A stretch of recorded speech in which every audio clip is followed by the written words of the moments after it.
FM. The night comes alive with Graminphone.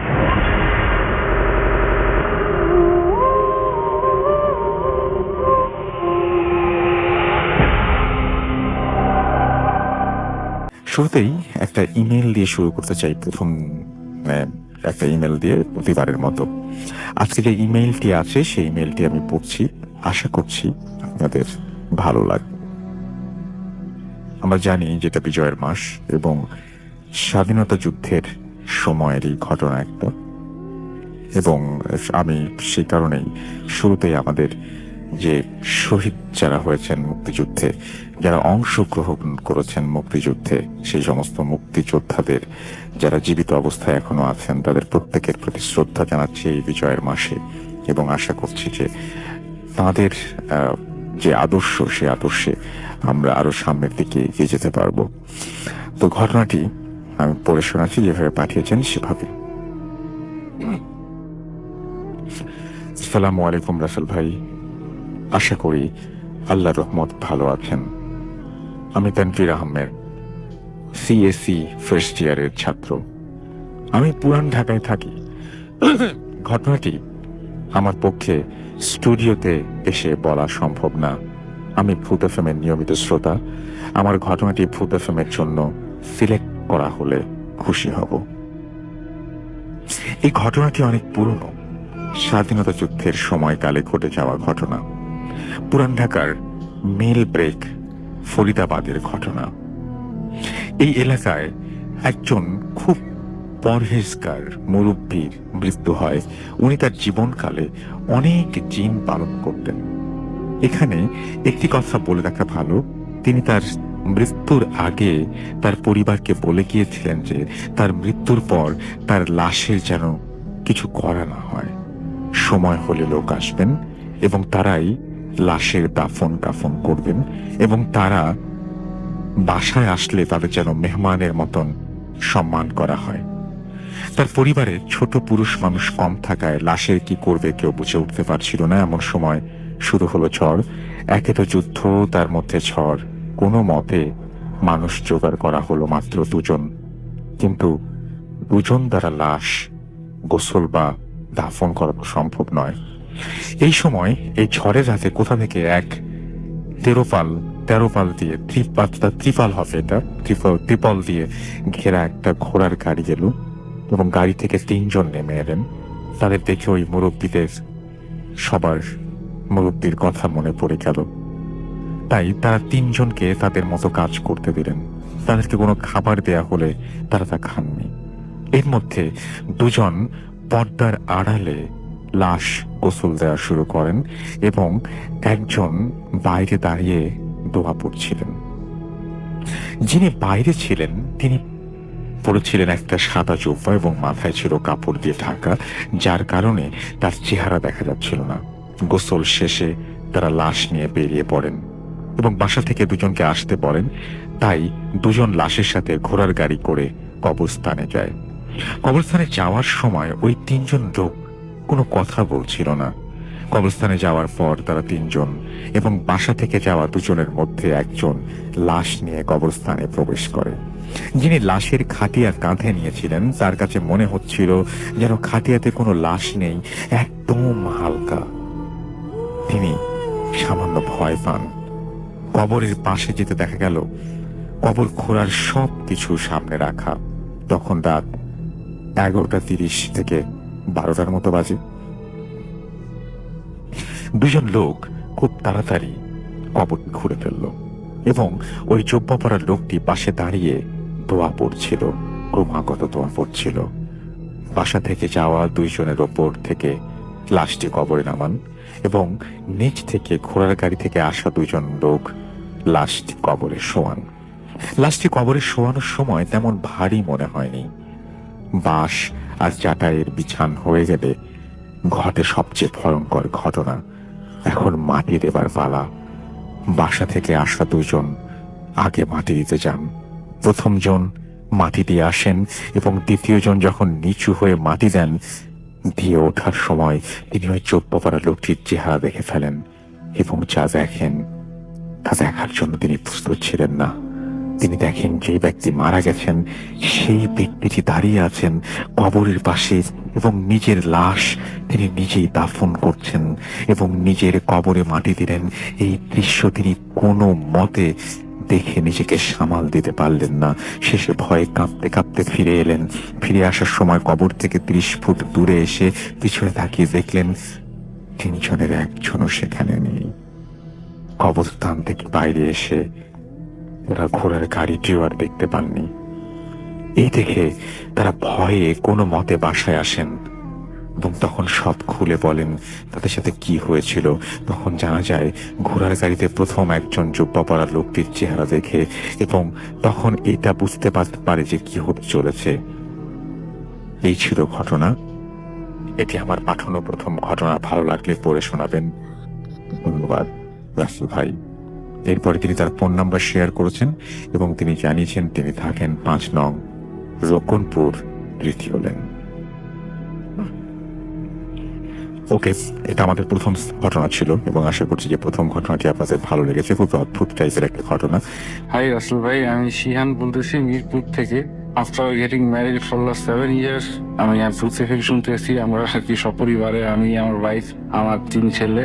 তো আর কি আমাদের একটা খুবই ফেভারিট শো। আমরা আপনাকেও আমার খুব আর কি ভালো লাগে আপনাকে শুনতে। তাতে আপনার ঘটনাগুলো খুব ভালো লাগে। তো রাসেল ভাই আর কি যেটা মানে ফ্যাক্টে আসি আর কি, যে আমি আর কি বাংলাদেশের একটা ভালো একটা বড় সেক্টরেরই একটা ভালো চাকরিতে আর কি বেশ আর কি করেছিলাম। আমার অফিস ছিল উত্তরাতে। তো যে কোনো কারণে লাস্ট ইয়ার 2017 অগাস্টের দিকে আমি চাকরিটা বাদ দিই এবং আমার ওয়াইফ তারপরে বাচ্চারা ওরা একটু ওই ওদের নানা বাড়ি মানে আমার শ্বশুর বাড়ি যেতে যাচ্ছিল। তাদের বাড়ি আবার সেই এলাকায় যেখান থেকে আমাদের আর কি অনেক বেশি ঘটনা আসে। হ্যাঁ, তো আমি ডিস্ট্রিক্টের নামটা মেনশন করলাম না। তো সত্যি আসলে যে এই অগাস্টের দিকে আমরা গেলাম, সেখানে গিয়ে এসে তো খুব সুন্দর শান্ত শহর, গোছানো, তো ভালো লাগে আমার কাছে। গেল তো ও গেল, আমরা গেলাম, গিয়েছে আমার ওরা কয়েকদিন থাকবে। তো আমি মনে করলাম যে আমাদের এখন চাকরি নেই, তা আমি কিছুদিন থাকি। থেকে এখানে আমি একটা কি যে সেক্টরে চাকরি করতাম সেইখানে আমি একটা লাইসেন্স করি।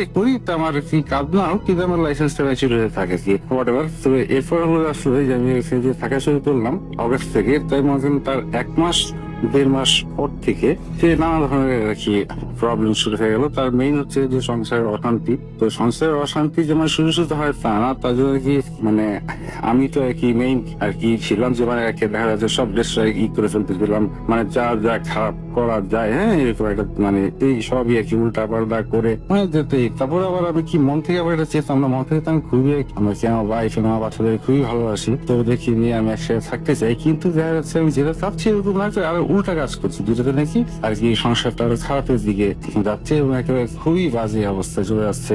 একেবারে মান সম্মান চলে যে খুবই বাজে অবস্থা। এবং দিন দিন দেখা যাচ্ছে যে আমার ওয়াইফ নাকি আর কি আমার খুবই ভালোবাসছে বা ভালোবাসে। তো ও দেখা গেলো যে আর কি মানে she became very crazy আর কি, arrogant, violent আর কি, ভাঙচুর এইটা সেটা মানে দা উঠে নিয়ে দৌড়াদৌড়ি এইরকম একটা আর কি অবস্থা যে মানে এই জীবনকে কোনোভাবেই সংসার করবে না, এই না ওই না, তো আমার ঢাকায় চলে আসতে হবে, ওরা এখানে থেকে যাবে। কিন্তু দেখা যায় যে আমি আসলে কি বলবো যে আমি তারপর আমার বাবা মা সবাই আমরা কি একসাথে একটি ফ্যামিলি থাকতে পছন্দ করি। আর মানে কি আমি তো আমার ওয়াইফ বাচ্চা রয়েছে চিন্তাই করতে পারি না। তো আমাকে অনেক ভাবে এখান থেকে দিয়েছে আর কি মানে ও আর কি একেবারেই মানে কিরকম আর কি মেন্টালি হয়ে গেল যে কোনোভাবেই সে সংসার করবে না এবং আমাকে এখান থেকে একাই চলে আসতে হবে।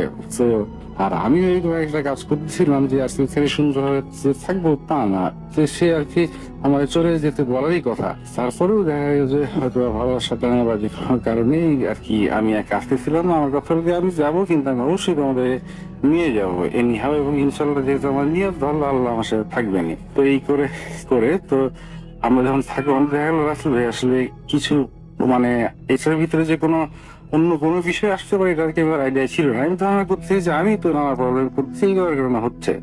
কিন্তু দেখা গেল যে আমরা আর কি যেমন ফ্যাক্ট আমি বলি যে সে আর মানে রাত্রে ঘুমাচ্ছি, আমার আর কি ভালো সুন্দর আর কি নতুন ফ্যান, হ্যাঁ এমন না যে ফ্যানে খুব প্রেশার পড়ে, ম্যাক্সিমাম টাইম এসি চালাই যাচ্ছে। তারপরেও মনে করে যে ফ্যান ছেড়েছি এই ঘুমিয়ে আসি রাতের বেলা, হঠাৎ করে অনেক ইস্যুতে ঘুম ভাঙলো, দেখলাম যে ফ্যানটা খুলে আমি তো খাটে মানে কি রাইট সাইডে শুয়েছি, আর লেফট সাইডে আমার ওয়াইফ বাচ্চা ওরা, তো ফ্যানটা খুলে আমার হাঁটুর উপরে পড়ে মাটিতে পড়ে ঘুরতেছে মানে, এবং দেখলাম যে ফ্যানটা লাগানো গেলো সব ঠিকই রকম আর কি ছিল, মানে আমি দেখে যা মনে হয়েছে আর কি।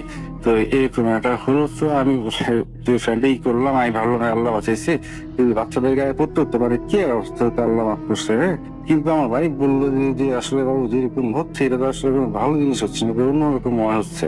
তো হোয়াটএভার, আমিও হয়তো ওরা ওই এলাকার লোকজন এগুলো একটু বেশি বলে, তো আমি এরকম আর কি দিলাম না, বাদ দাও। তো তারপর আমরা আবার আরেক জায়গায় গিয়ে ওদের এখানে আর কি মাঝখানে একটা হোটেলে আমরা আর কি বাচ্চা নিয়ে থাকলাম কিছুদিন। তো মানে কি খুব সুন্দর আর কি, ওইখানে যে 3-4টা বেশ ছোট এর ভিতরে একটা, তো ওইখানে থাকছি 2-3 দিন। তো ওইখানে যে এক্সস্টার ফ্যান থাকে যে ওয়াশরুমে, তো আমি সেই করছি যে, তো ওইখানে আমি দেখা গেলো সে চেক করে অথবা এই আপনার ফ্রেশ হয়ে দেখাচ্ছে, তারপরে এক্সস্টার ফ্যানটা ছেড়ে দিই। তো আমি যেখানে দাঁড়িয়ে আর কি মানে সেই সেইখান আমি থেকে আমি আমার ওয়াইফকে বললাম যে ওই করো তো এক্সট্রা ফ্যানটা ছেড়ে দাও। তো ও আর কি বাচ্চাদের বসাতে না কি জিনিস সাথে দেরি করতে, তো আমি আবার বাথরুমের দরজায় এসে উকি দিয়ে বাইরের সুইচ থেকে এক্সট্রা ফ্যানটা অন করলাম। তো এক্সট্রা ফ্যানটা অন করে ওইটার শব্দ, তো বাথরুমের ভিতরে তাকিয়ে দেখি যে আমি যে জায়গাটায় দাঁড়িয়েছিলাম সেই জায়গাটায় এক্সট্রা ফ্যান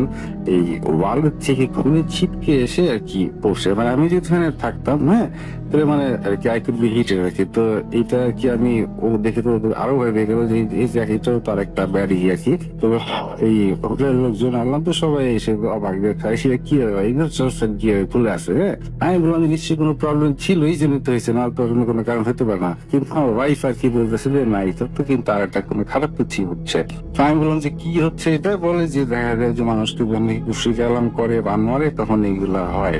তাই আমি বললাম যে তোমাদের তো শেষ নাই। তো এরপরে দেখা গেল আমার বিভিন্ন গেঞ্জি জামার এগুলো আর কি কোনা কাটা বা এইটি, তারপরে আমি শুয়ে আসি, ঘুম থেকে উঠে তোষকের নিচে এখানে দেখা যাচ্ছে যে আপনার এই কালো চুল গিট দেয়া, তারপরে কালো সুতা গিট দিয়ে কিরকম একটা পুতুলের শেপ বানানো, তারপরে মানে যা আর কি আপনার এই কালো কাপড়ের গিট দেয়া, এগুলো মানে এগুলো শেষ নেই আর কি। হ্যাঁ, তো আমি তো ওটাই করিনি, কিন্তু আর কি সে বলতেছিল যে খুব খারাপ হচ্ছে, তো আসলে কি মানে তুমি তো থাকলে মনে হয় আসলে তোমার আরো সমস্যা হবে, তুমি চলে যাও। তো আমি বললাম যে না, আমি মাঝখান থেকে কেন চলে যাবো, একসাথে আমরা যাবো। কিন্তু আবার আমি কাজ এমন করতেছি না যে আর কি যেটা নাকি ফ্যামিলির জন্য আর কি কোনো মানে পজিটিভ দিক নিয়ে আসতেছে। আমার কাজ এমন আসতেছে যা নাকি সব নেগেটিভ হচ্ছে, কিন্তু আমি একদমই এরকম করার কথা না, বা আমি আর কি একরকম মন ডিটারমাইন্ড করে রেখেছি, কিন্তু আমি জানি না যে কেন মানে আমি ঠিকই উল্টাটা করছি, যেটা নাকি অনেকই মানে মানে বাজে হচ্ছে আর কি, রেজাল্ট আসতেছে আমার জন্য এবং ফ্যামিলির জন্য, সবার জন্যই। তো এইটাই করেছে। তো ওইখানে আমি গিয়ে থাকছি, যেহেতু ওইখানে আমার কিছু সার্কেল হয়েছিল ফ্রেন্ড সার্কেল মতো, তো ওইখান থেকে তো কিছু মানুষ বলতেছিল যে ভাই আসলে যেটা হচ্ছে এটা কিন্তু একেবারেই মানে 100% শিওর যে এরকম কেউই করছে, এবং যারা নাকি কোনোভাবে চাচ্ছে না যে আর কি আপনার সংসারটা থাকুক বা থাকুক এরকম, বা আপনি ভাবির সাথে আসলে নিয়ে আপনি সংসার করতেই হবেন না, এবং আপনারও আর কি খুব খারাপ হবে। আমি মনে মনে ভালো বলি। হ্যাঁ, তো রাসেল ভাই আমরা আসলাম, আমাদের আর কি থার্ড বেবি হলো, ঢাকায় আবার আসলাম। এখানে এসে হওয়ার পরে আমরা সবাই ডিটারমেন্ট আল্লাহর মতো হয়ে গেল। তো এখন আর কি আমি আবার টেট করে আবার একটা সুন্দর মানে ইনশাল্লাহ মানে বাই দ্য ওয়ে আমি ওখান থেকে এসে আবার আল্লাহর মতো একটা চাকরি পেয়ে গেছিলাম। কিন্তু রাসেল ভাই হঠাৎ করে আমার আর কি এই 3-4 মাস চাকরি করার পরে আমি আর কি একটা উইকে হঠাৎ করে ক্যান্সারে এত বেশি অসুস্থ হয়ে যাই যে আমি আর কি এই প্রায় 1 উইকের মতো অফিস যেতে পারি না। এবং আরেকটা ব্যাপার যে নাকি একদমই আমার ক্যারেক্টার সাথে মিলে না, যে আমি ফোন রিসিভ করতেছি, আমি দেখতেছি ফোন করতেছি, কিন্তু আমার এত খারাপ লাগতেছে যে আমি কথা বলতে পারবো না। আমি করতেছি মেইল দিয়ে অ্যাপ্লিকেশন দিচ্ছি যে স্যার আমার আসলে এরকম কন্ডিশন না যে আমি কোনো কথা বলবো, আমার কি কাজ আছে, কি পেন্ডিং বা কি অপারেশন একেবারেই মানে হেডের আছে, এগুলো আমি আর কি ইনফর্ম করে দিচ্ছি। কিন্তু আসলে এটা অফিসের ব্যাপার, আসলে স্বাভাবিক, যেটাতে একটা সিনিয়র লেভেলের লোক যদি এরকম করে ফোন অফ করে না ধরে বুঝলাম এক উইকের জন্য। তো এইটা আর কি মানে তারা আর কি আমার মতো লোক আছে তারা এক্সপেক্ট মানে এক্সপেক্ট করেনি কখনোই। তো ওয়ার্কশপ আর কি তো মানে মাপ পেলাম না, এই এত বছর জীবনে প্রথমেই দেখা গেল আসলে চাকরিটা চলে গেল। তো যেটা নাকি আমার জন্য খুবই খারাপ হলো আর কি আর বলবো। তো আবারও আর কি বাসায় বসলাম, তো মনে করলাম যে থাকবে আমি তো কি আর করবো, আমি মনে করি যে আসলে আপনার মতো আর কি সবকিছু আর কি ভালোর দিকে আর কি বুঝলেন। আমি মনে করি যে এটা মানে পজিটিভ দিক হলো, কারণ থার্ড বেবিটা হবে হয়তো বা এটা আল্লাহ এরকম যাচ্ছে যে আমি একটু বাসায় একটু বাচ্চা কাছে নার্সিং করি, একটু হয়তো ফ্যামিলি বন্ডেজটা ভালো হবে। কিন্তু না রাসেল ভাই আমার কাজ তো কোনোই ভালো হচ্ছে না, যে খালি ফ্যামিলি আর কি খারাপের দিকে যাচ্ছে। কিন্তু কেন জানি আল্লাহ যেন হয়তো অনেকে আমরা বাচ্চা অনেক থেকে আদর করি বা বাচ্চাদের অনেক আদর করি ভালোবাসি দেখে হয়তো ওরা আমাদের অনেকই করে আমাকে, সেই কারণে আর কি আমাদের একসাথে থাকা হচ্ছে। কিন্তু মানে কাজ এরকম হচ্ছে যার মানে একেবারেই খেয়ে হয়ে যাওয়ার কথা সব রিলেশন। পরে আসলে অনেক বেশি আর কি লেন্দি ঘটনা বলতে আসলে কি আর বলবো। তো এরপর আসলে হলো যে এটা এই করার পরে বাচ্চারা হলো আমরা সুন্দর করে থাকবো। এরপরে বাচ্চারা হওয়ার পর থেকে কি আবার আমার ওয়াইফ শুরু করলো যে না সে এখানে থাকবে না, এখানে একেবারেই থাকার মতো অবস্থা না, মানে সে ওইখানে যাবে যেখানে ওর বাবার ওইখানে যাবে। তাই বললো আমার ছেলে একটা নর্মাল ব্যাপার, এটা একটা বাচ্চা হওয়ার পরে একটা মেয়ে যাই তো যা বা ঠিক আছে না। তো সেটা নিয়ে একেবারে আবার ওই যে বললাম যে ক্রেজি হয়ে ভায়োলেন্ট একেবারে মানে ভাঙচুর সেটা। আবার এমন না যে সে শুধু অকারণেই ক্রেজি হচ্ছে, মানে আমারও কাজগুলো আসলে সরি হচ্ছে আমি কি বলবো আসলে সবাই বলছে আমার দোষ না, আমার এরকমই আমার সাথে আমাকে নাকি করা হয়েছে। কিন্তু আসলে একটা মানুষ তার মতো যদি মানে সেন্স অ্যাপ্লাই করে আমি কেন এরকম করবো, আমি মনে করি আমারই দোষ, জানি না আসলে তারপরে এরকম আছে। তো এরপরও আর কি ওরা গতকাল গেল আবার খুলনা ঠিকই, তো যাওয়ার পরে এই কথা হলো আমাকেও বললো যাওয়ার জন্য। তো আজকে আমার বাসা থেকে বাবা মা মনে করছে যে এর আগে খুলনা যে এত এরকম একটা হয়েছে তা আবার গেলে তো আবার এরকম করবো, তো এটা খারাপ হবে আসলে ওনারা মনে করছে। তা আমি তারপর ফ্যামিলি যেতে গেছে ওরা বলতেছে চলে আসতে। তো আমি আর কি এই রাতে আমার এক বড় ভাই আছে না এখানে থাকুন, তো উনি আবার আসলে এইগুলো বেশ ভালো বোঝেন বা এগুলো আর কি মানে উনি আর কি একজন মানে খুব সিনিয়র মানুষ, ইঞ্জিনিয়ার মানুষ আর কি, আবার উনি ইসলামিক মাইন্ডের, তো উনি এগুলো বোঝেন আর কি। তো মানে উনি বিলিভ করেন আসলে ইসলাম সব ব্যাপারে তো বিলিভের উপরে আর কি। হ্যাঁ এইরকম আর কি। তো উনি আমার কিছু কিছু জিনিস করে উনি আমার বললো যে আচ্ছা এই সেশন আপনি এক্সারসাইজের দিকে আসেন। তো আমি সব থেকে উঠে আসলাম, বলে একটা জানালাম। তারপরে উনি আমাকে বললো যে কি করেন, তো আপনার এই হাত দুইটা হাতটা সোজা করেন। তো হাত সোজা করলাম, তো হাত সোজা করে উনি একটা তারের মতো লম্বা নিলেন, নিয়ে এসে আমার হাত মায়ের দুটো মাপলেন মেপে। তারপরে আবার করুন কি যে আমার প্রতিটা আঙ্গুল মাপলেন মেপে উনি দেখলেন যে দড়িটা লম্বা করেছিলেন যতটুকু আসার কথা আসলে অতটুকু পর্যন্ত দড়িটা আসলো না। দড়িটা আমার আর কি কবজির উপরেই আর কি থেমে গেল, কিন্তু আরেকদিন আমার কথা ছিল তা আমি জানি না দেখি। তো ভাই বললেন যে আসলে মানে কি বলবো বলতে খারাপ লাগছে কিন্তু মানে নষ্ট আছে আর কি। হ্যাঁ আমি বললাম যে নষ্ট আছে মানে মানে বললো যে ভাই আসলে কি বলবো আর কি আপনার খুব খারাপ করা হয়েছে আর কি আপনার সাথে, যেটাকে বলে কুফরি কালাম বা বান মারা। হ্যাঁ মানে আসলে যারা এগুলা করে আসলে মানে এটা খুবই নেগলেক্টেড কাজ, এগুলো ধীরে ধীরে মেরে ফেলা উচিত। কিন্তু কি বলবো আসলে মানুষ তো এগুলা করে, মানুষ তো অপরাধ করবে শুধরাবে এই আর কি, কেউ মারা যাবে না। তো যাই হোক শুনি আর কি খুব দুঃখ পেলো যে আমার সাথে করা হয়েছে। লোকটা ভালো তো আমার একটু আদর করে। তারপরে এরকম দেখে পরে সে উনি আবারও মানে বন্দী হয়ে আবার করলেন। তো করার পরে উনি নেক্সট করলেন কি আমাকে একটা পানি ঢালতে বললেন একটা গ্লাসে। আমি আধা গ্লাস পানি ঢাললাম, ওই যে আধেরই ঘটনা।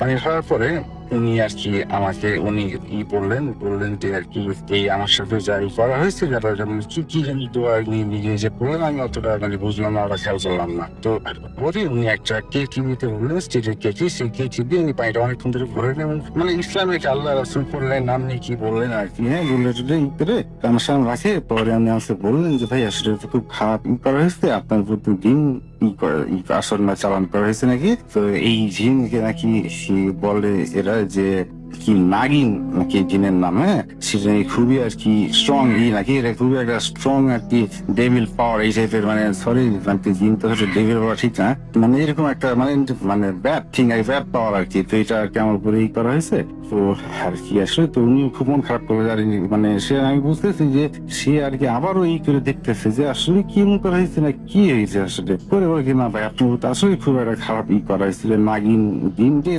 সারাক্ষণ আপনার নজরে আছে। হ্যাঁ আপনি আপনি আর কি তো মানে কি আমি চাইছেন আমি বুঝতে পারতেছে না, মানে সে একটু আর কি মানে প্রসেস হয়ে গেল যাচ্ছে আমার, আমি কি করবো আমার কি হবে।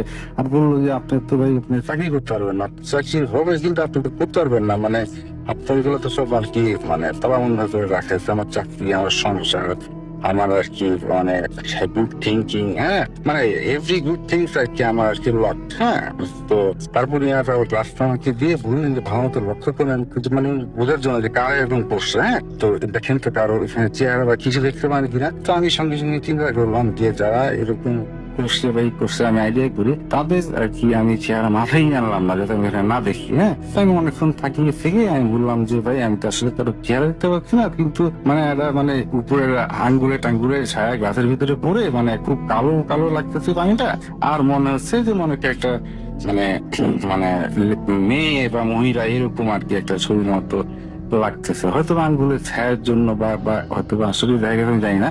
তো আমি ওনাকে বললাম, তো উনি আবার একই কথা বললেন এবং মন খারাপ করে বললেন যে এসবই তো ভাই এরকমই আপনার সংসার করার কথা না, বাস ভাবি তো আপনার সাথে থাকার কথা না, এই অবস্থা করে রাখছে। তো আমি বললাম যে ভাই আমি তো গতকালকে বাসে উঠাই দিয়ে আসলাম, ওরা তো আবার গেছে। তো বললে যে ভাই অবশ্যই আমি যেতে দিলেন কেন, ওইখানেই তো প্রোগ্রামটা করা হয়েছে। তো আমি বললাম যে কি করবো ভাই, মনে করেন একটু মনটা ভালো লাগবে এই করে, এই জন্য আর কি সেই গেছে এখানে। তো বারবার আমি ইনশাল্লাহ কদিন থাকুক তোমার যদি নিয়ে আসবো, একটু মনটা তো একটু ভালো লাগবে। তো বলে যে ভাই কোনই ভালো লাগবে না, ওইখানে গেছে তো উনি আসতে যাবে কালকে থেকেই আমাদের এই পেট ব্যথা টুথা শুরু হবে, এবং সে আবার একই কথা আপনাকে বলবে যে তুমি এখানে আসবা না, সে বলবে যে আর কি ডিভোর্স দাও, যে সম্পর্ক খারাপ করে এই করবে। তবে আমি আর উনি বললাম না যে উনি যে কথাগুলো বললে এটা অলরেডি সে আমার যাওয়ার সময় বলে গেছে। হ্যাঁ তো আর কি বলবো, তো যাই হোক আমি আসলে কি মানে কি বলবো, আমি আসলে খুবই বউ বাচ্চা পাগল ছেলে, তো আমি আর কি যাই বলে আমি আর কি মনে করি যে বাচ্চা মানুষের পোলাপার মতো করতে হবে ঠিক হয়ে যাবে আর কি, অনেক স্ট্রেস গেছে। আর ভাই 3টা সিজের বেবি হয়েছে, তো আসলে তোর উপরে স্ট্রেস আছে, আর একা 3টা বাচ্চা দেখতে হয়, এতে তো অনেক একটা মেন্টাল স্ট্রেস পড়ে, এই জন্য আর কি সে একটা আছে। তো উনি বললো যে ভাই আর কোনো কিছু হয়েছে, তো আমি আবার একটা জিনিস বললাম যে ভাই একটা জিনিস আমরা বলিনি, আমার থার্ড বেবিটা হওয়ার পরে আমরা যেদিনকে হসপিটাল থেকে বাসায় এসেছি তার পরের দিন একটা ব্যাপার হলো যে আমি আর কি আমি যে বালিশ নিয়ে শুই সে বালিশটা আমি বাড়ি দিয়ে গুছাচ্ছি, তো হঠাৎ করে তোমাদের হাতে কি লাগলো, তো হাতে ধরে ধরে দেখি যে বালিশের ভিতরে একটা বেশ বড় মানে মানে একটা অনেক বড় একটা পেরেক, লোহার পেরেক রাখা। এই বালিশটা আমি অনেক বছর ধরে ইউজ করি, কিন্তু লোহার পেরেক আগে বুঝতাম, তাহলে কি রিসেন্টলি কেউ রাখতে আসবে কি হবে। তো হ্যাঁ কি বলবো আতুল ভাই, মানে মানে আমাদের ঢাকায় এবং ওইখানে কি যারা এই ক্রাইম সাসপেক্ট, হ্যাঁ তারা আবার সবাই ছিল মাঝখানে আশেপাশে বাসায়, বুঝছেন আমরা আবার ছিলাম না। তো এই জন্য আর কি মানে বুঝতেছি না আসলে কি হচ্ছে। তো পরে দিয়ে উনি আর কি খুব সিরিয়াস বললো যে ভাই আপনার তো কাটাতে হবে, আপনার রেস্ট নিতে ঠিক হতে পারবেন না, একেবারে শেষ করে ছাড়বে। হ্যাঁ আপনি কি আপনি আবার দেখেন থেকে গ্লাসে, উনি আবারও গ্লাসে করে দিয়ে রাখলো, রাখার পরে বললো যে ভাই দেখেন তো কি দেখেন, একটু খেয়াল করেন চুপ করে। তাই আমি ভালো মতো খেয়াল করলাম, খেয়াল করে আমি আমার কাছে মনে হলো যে গ্লাসের নিচে একটি মানে যে ময়লা টলার কারণে আমি বললাম যে এই যে মাকড়সা জালের মতো লাগতেছে। তো উনিও আর কি অত এরকমই গেস করতেছিলেন হয়তো বা জানি না। তো উনি দেখে উনি বললেন যে হ্যাঁ ভাই আসলে খুব একটা খারাপ করা হয়েছে, এবং এর বিষয়ে আপনার উপরে না, এটা তো ভাই ভাবির উপরে খুব ডেঞ্জারাস ভাবে পড়ে যাবে, বিজনের উপরে মানে কোনো ভাবেই তো ভাই ভাবি তো নিশ্চয় মনে হয় তাহলে আপনার সাথে খুবই বাজে বিহেভ করতেছে ভাই করেছে। আমি বলি বুঝলেন নিজের বউ, তো আমি বলেছি না কি বাজে বিহেভ কি আমি যা করি ভাই না ছিল এত পারে না, বুঝলেন না। হ্যাঁ তো এরকম আর কি আমি বললাম। তো সে যা যা বললো যে এই করে আসলেই আর কি মানে ওয়াইফ আসলেই করতেছিল। হ্যাঁ তো আর কি বলবো, আসলে এরকম হওয়ার পর আসলে মনটা এখানে খারাপই লাগলো যে কি এগুলো মানে কি সুন্দর একটা বছর আগে উত্তরায় আর কি মানে রাজার হারে চাকরি বাকরি করে বাপরে সবাই মিলে থাকতাম, মানে আব্বা আম্মা সবাই ছিল। হ্যাঁ তো এই হঠাৎ করে আসলে একটু জিনিস মানুষ যে বলে যে আপনি যে বলেন যে মানে হঠাৎ করে একটা হয়, হ্যাঁ তো আসলেই তো দেখলাম যে মানে মানুষের ছাড়া নাকি সব সুন্দর চলতেছে, যদি বলতেন এরকম স্টোরি রোলের মতো যে সব সুন্দর চলতেছিল হঠাৎ করে কি শুরু হয়ে গেল, আসলে তো এরকম শুরু হয়ে গেল, গেলাম এখানে এই শুরু মানে ডিজাস্টার।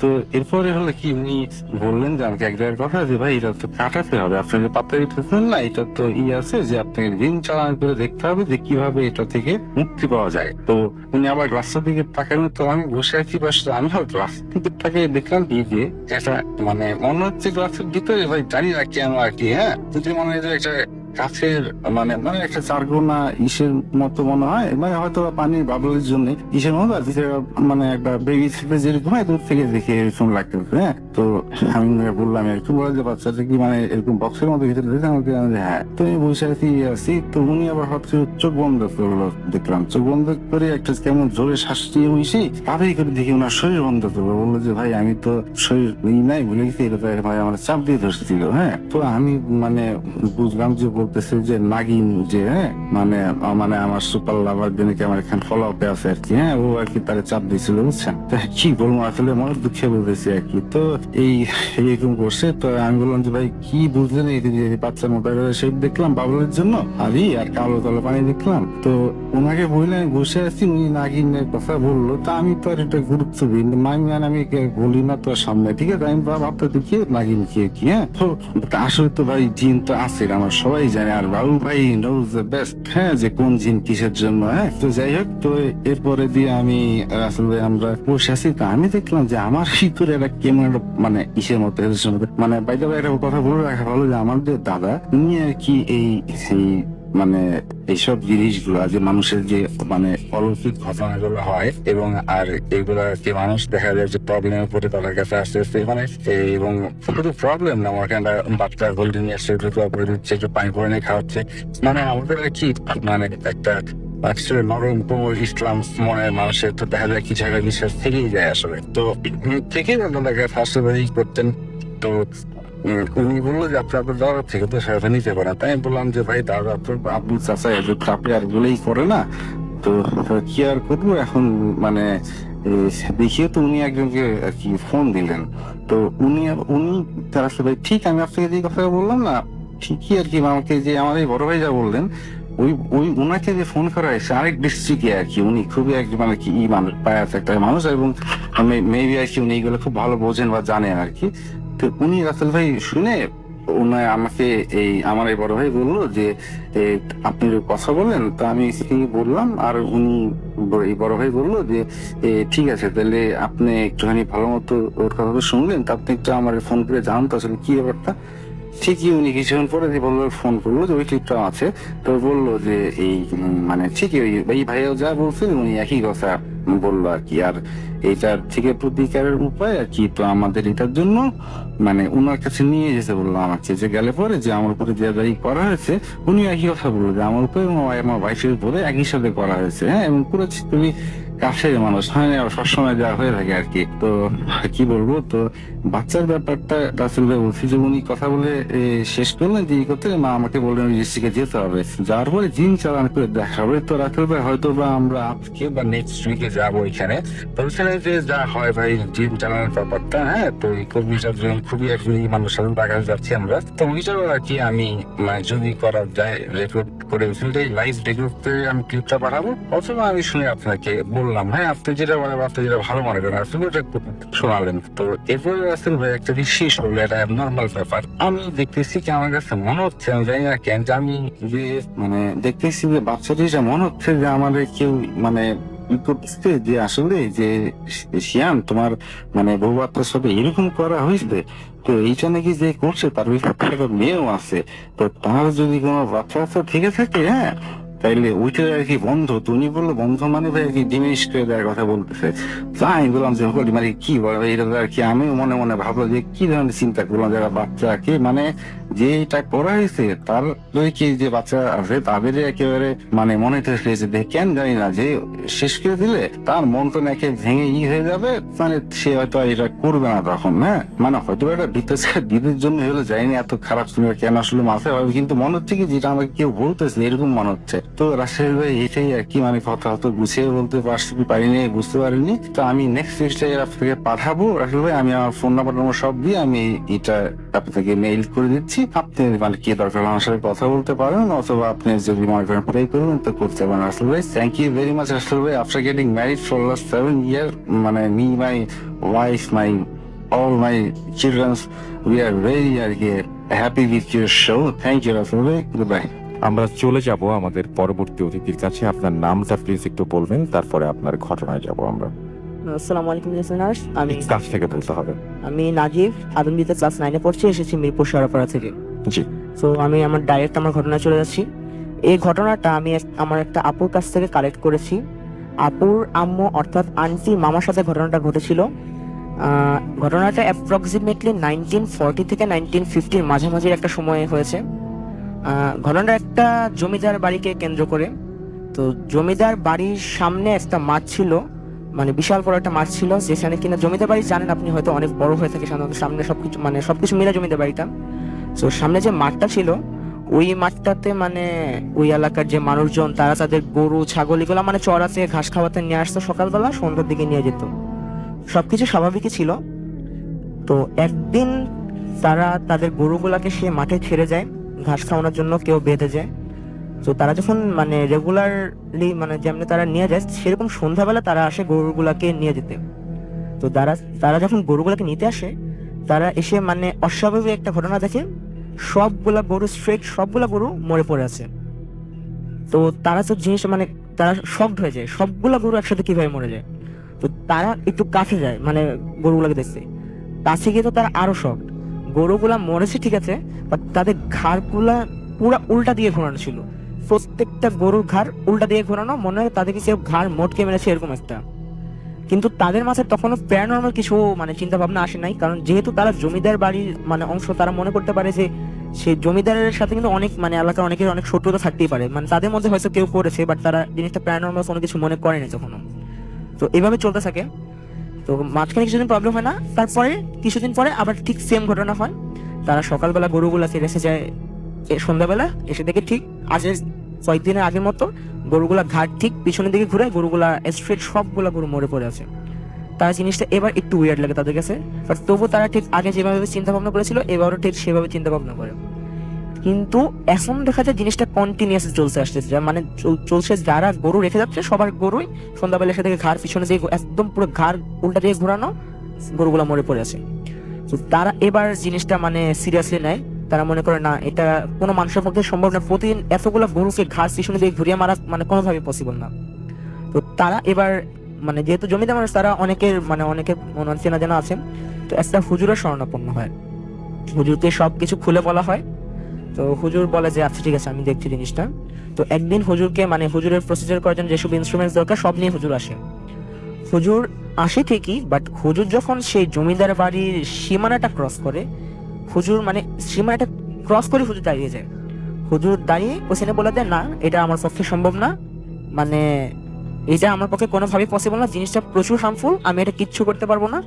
আমি আপনাদেরকে জাস্ট একটা হেল্প করতে পারি, আমি আপনাদেরকে আরেকটা হুজুরের নাম বলতে পারি, আপনারা চাইলে ওনার কাছ থেকে সাহায্য চেয়ে দেখতে পারেন।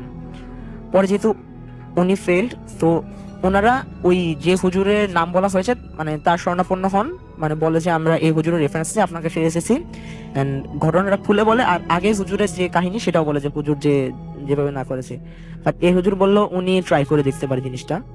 তারপরে এই হুজুর আসলো, আসার পর উনি যখন জমিদার বাড়িতে ঢুকলো, উনি তখন ওই জমিদার বাড়ির মানুষজনকে বললো আচ্ছা আপনারা এখানে থাকেন, আপনারা মানে কেউ বাড়ির দিকে আসবেন না, আমি একটু বাড়িটা নিজে ঘুরে দেখতে চাই। উনি গেল, পুরো বাড়িটা ঘুরে দেখলো, বাড়ির মাঠটার আশপাশে সবকিছু ঘুরে দেখলো, মানে অনেকটা ইনভেস্টিগেট টাইপের করে দেখলো। এসে তারপর উনি একটা কথা বললো যে আমি জিনিসটা তাড়ানোর মানে জিনিসটা যেটা আছে সেটা আমি সলভ করার চেষ্টা করতে পারি, বাট আপনাদেরকে একটা কাজ করতে হবে, আপনাদের ফুল ফ্যামিলি সহ এই জমিদার বাড়ির মানে যে যা এরিয়াটা, ওই এরিয়ার বাইরে কোথাও গিয়ে শিফট করতে হবে কিছুদিনের জন্য, কারণ জিনিসটা এত হার্মফুল, আমি যদি এটা সলভ করতে চাই আপনাদের প্রচুর মানে মারাত্মক কোনো একটা ক্ষতি হয়ে যেতে পারে। তো আপনাদের মানে আমি সাজেস্ট করবো যে আপনারা এই জায়গাটা ছেড়ে চলে যান। পরে আচ্ছা হুজুরের কথা মানা হলো, তো তারা ওই জমিদার বাড়িটা ছেড়ে আরেকটা জায়গায় গিয়ে উঠলো কিছুদিনের জন্য ওদের এক আত্মীয় বাসায়। তো তার পরের দিন সকালবেলা তারা দেখতে পেলো তাদের বাড়ির সামনে ওই হুজুর সেন্সলেস অবস্থায় পড়ে আছে, যে হুজুরকে তারা নিয়ে এসেছিল সলভের জন্য। এন্ড হুজুরের অবস্থা প্রচুর খারাপ, মানে হুজুরের লাইক মানে অনেক মারধর করা হলে যেরকম একটা অবস্থা হয় মানুষের সেরকম। তো হুজুরের সেন্স ফিরানো হয়। হুজুরের সেন্স ফিরানোর পর হুজুর একটা কথা বলে, হ্যাঁ এটা আমি সলভ করতে পেরেছি, but I am not sure যে এটা কি আবার ব্যাক হবে কিনা, বাট আমি টেম্পোরারি এটা সলিউশন দিয়ে দিয়েছি। পরে হুজুরকে নেওয়া হলো, হুজুরকে মানে কিছু রেস্ট নিতে দেওয়া হলো। তারপর হুজুরকে জিজ্ঞেস করলো আচ্ছা তাহলে আপনার এই অবস্থা কেন। পরে হুজুর তার কাহিনীটা খুলে বললো আমি হুজুরের ভাষ্য মতে উনি রাত মানে ওনার যে টাইমে ওনার মানে জিনিসটা করার কথা, উনি সেই টাইমে নিজেকে আগে সিকিউর করে নিলেন, একটা মানে সেফ একটা প্লেসে গেলেন, উনি ওনার প্রসিজার মতো নিজেকে সিকিউর করে নিলেন, তারপর ওনার কাজ শুরু করলেন। যেহেতু উনি চোখ বন্ধ ছিল, উনি মানে সামনে কিছু দেখতে পাচ্ছিল না, বাট উনি ওনার কাজ করছিল। কিছুক্ষণ পর হুজুর মানে খেয়াল করলো যে ওনার কাছে মনে হচ্ছে যে উনি কোনো একটা ফ্ল্যাট একটা সার্ফেসে শুয়ে আছেন, কোনো প্লেন একটা সার্ফেসে, আর ওনার বুকের উপর প্রচুর প্রেসার অনুভব হচ্ছে, মানে কেউ চাপ দিয়ে বসে থাকলে যেরকম ওরকম লাগে। তো হুজুর চোখ মেলে তাকালো, হুজুর যে মানে চোখ মেলে তাকানোর পর তিনি ফার্স্টে দেখতে পেলো তিনি ঠিক ওই মাঠটাতে শুয়ে আছে, যে মাঠটাতে কিনা গরুগুলাকে বেঁধে যাওয়া হতো, এসে দেখা যেত গরুগুলার মাথা পিছন দিকে ঘুরিয়ে মানে গরুগুলা মরা। তিনি ঠিক ওই মাঠটাতে শুয়ে আছেন। And তিনি যখন তার স্ট্রেট তাকালো মানে আকাশের দিকে, মানে ওনার বুকের উপরে যে কি হচ্ছে ওটা দেখার জন্য, তিনি লিটারালি শকড। মানে উনি যেটা দেখলেন সেটা যদি কোনো সফটওয়্যারের মানুষ দেখতো, মানে হয়তো খুব মারাত্মক কিছু একটা হয়ে যেতে পারতো।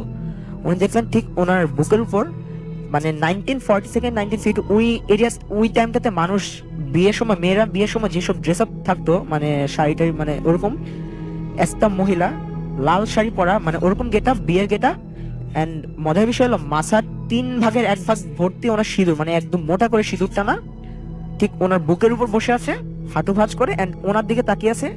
আর মানে ফেসের অবস্থা যখন পুরো ফেসটা বিভৎস, এন্ড জিহ্বাটা অলমোস্ট বুক পর্যন্ত নেমে এসেছে ঝুলে, ওনার দিকে তাকিয়ে আছে। কিন্তু এরপরে কি হয়েছে হুজুর তার বলে না, কারণ হুজুর সাধারণত তার প্রসিজার গুলো কাউকে শেয়ার করে না। হুজুর এ পর্যন্ত বললো যে হ্যাঁ আমি সামও এটা সলভ করতে পেরেছি। তো সবাই মনে করলো কাহিনীটা এখানে শেষ, but it was the starting. হুজুর চলে গেল, সবাই ঠিক মতো চলছিল। তো ওদের যে জমিদার বাড়িটা, তার পিছনে একটা বাঁশবাগান ছিল, যেখান থেকে মানুষ তাদের দৈনন্দিন জীবনের বিভিন্ন কাজের জন্য বাঁশ টাশ কেটে নিয়ে এসে তাদের কাজে লাগাতো আর কি। তো কিছুদিন পরে দেখা গেল মানে হুজুরের কথাটা সবাই ভুলে গিয়েছিল যে এটা কিন্তু আবার ব্যাক করতে পারে। হুজুর মানে মনে করেছে যে তো কিছু হচ্ছে না, ইটস ডান। তো তারা তাদের মতোই লাইফ লিড করছিল। কিছুদিন পরে খেয়াল করা গেল একজন ওই বাঁশবাগানে বাঁশ কাটতে গেল, কিন্তু সে আর আসলো না, ফিরে আসলো না। তার ফ্যামিলিতে তখন টেনশন শুরু হয়ে যায় যে কি হলো, এখনো আসলো না। তাকে খোঁজ করতে আরো 2 জন পাঠানো হলো, বাট তারাও আর আসছে না। এমনি করে তাদেরকে খোঁজ করতে আরো কিছু মানুষ পাঠানো হলো, তারাও ফেরত আসছে না। মানে একটা পর্যায়ে কয়েকজন পাঠানো কেউই মানে ওই বাঁশবাগান থেকে আর ফেরত আসছে না। সবাই মানে একটা ভয় পড়ে গেলো যে মানে এখন আর কেউ যেতে যাচ্ছে না। কিন্তু তার পরদিন সকালবেলা দেখা ছিল তাদের লাশগুলো একদম স্ট্রেট বাঁশবাগানের সামনে রাখা, মানে যতজন গিয়েছিল বাঁশবাগানে সবার লাশ স্ট্রেট রাখা। বাট মানুষ জিনিসটা তখনও তারা ক্যাচ করতে পারেনি হুজুরের কথাটা।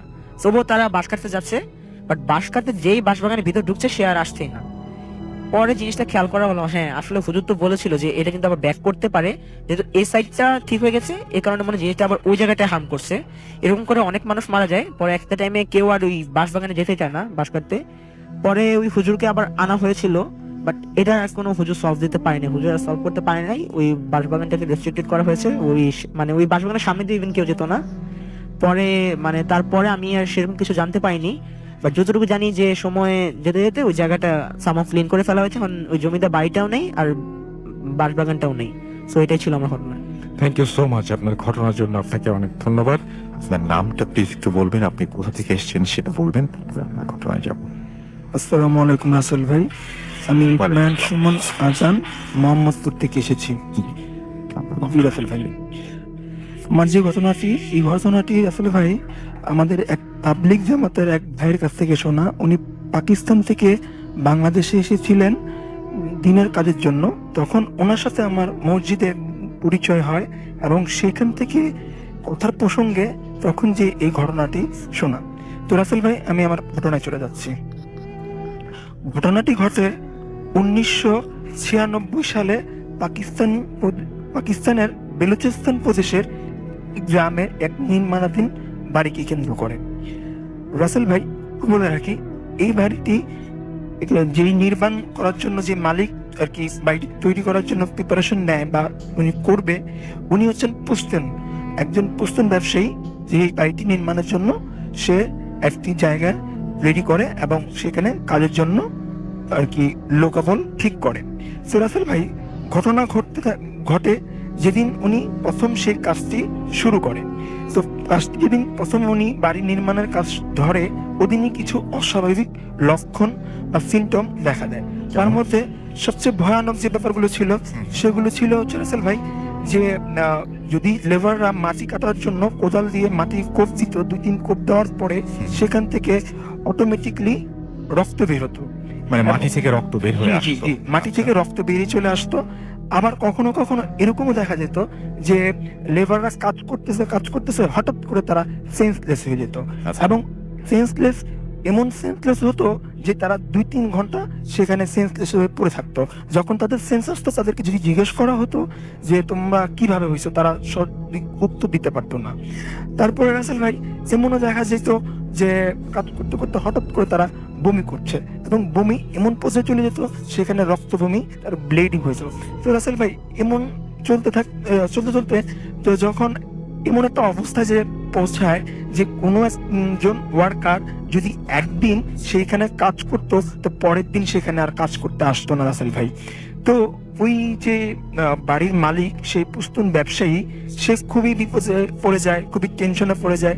এবং যেহেতু এই ঘটনাটি সেই এলাকায় খুব জানাজানি হয়ে যায়, আর কি সবার মুখে চলে আসে, তখন যে সেখানে আর কেউ কাজও করতে রাজি হচ্ছিল না। তো ওই ব্যবসায়ী বা ওই বাড়ির মালিক, একটু বলে রাখি, উনি খুবই আল্লাহ পরাধিকার একজন লোক ছিলেন। তো উনি একদিন তাহাজ্জুদের নামাজ পড়ে খুবই কান্নাকাটি এবং আল্লাহর কাছে এসে প্রার্থনা করছে যে আল্লাহ, আমি এমন কি করলাম যে তুমি আমার এই কাজের মধ্যে, আমি তো কি বিঘ্ন ঘটাচ্ছ বা আমার কাজের মধ্যে বিঘ্ন হচ্ছে, কিন্তু কেন? আমি তো এমন অসৎ কোনো পয়সা বা অসৎ উপার্জন দিয়ে এই বাড়ির কাজ ধরি নাই, বা আমি তো আর কি হক হালালি টাকা দিয়ে এই বাড়ির কাজটা শুরু করি। তো উনি কান্নাকাটি করতে করতে করতে করতে রাসেল ভাই হঠাৎ করে ওনার চোখ লেগে চলে আসে। চোখ লেগে আসার পরে সে গভীর নিদ্রায় চলে যায়, এবং হঠাৎ করে উনি একটা স্বপ্ন দেখে রাসেল ভাই। এবং সেই স্বপ্নের মধ্যে একজন জুব্বা পরা 6 থেকে 7 ফিট লম্বা একজন বুজুর্গ লোক, দাড়িওয়ালা, তাকে বলছে যে দেখ, তুই খুব আল্লাহ একজন লোক, পরেজগার লোক, আমি চাই না তোর কোনো ক্ষতি হোক, তুই এই বাড়িটির কাজটি বন্ধ করে দে। আর যদি তুই বাড়িটির কাজ বন্ধ না করিস, তাহলে তোর বিশাল ধরনের একটা ক্ষতি হয়ে যাবে। তা আমি চাই না তোর কোনো ক্ষতি করতে, তাই তুই এখান থেকে কাজ বন্ধ করে এখান থেকে চলে যা।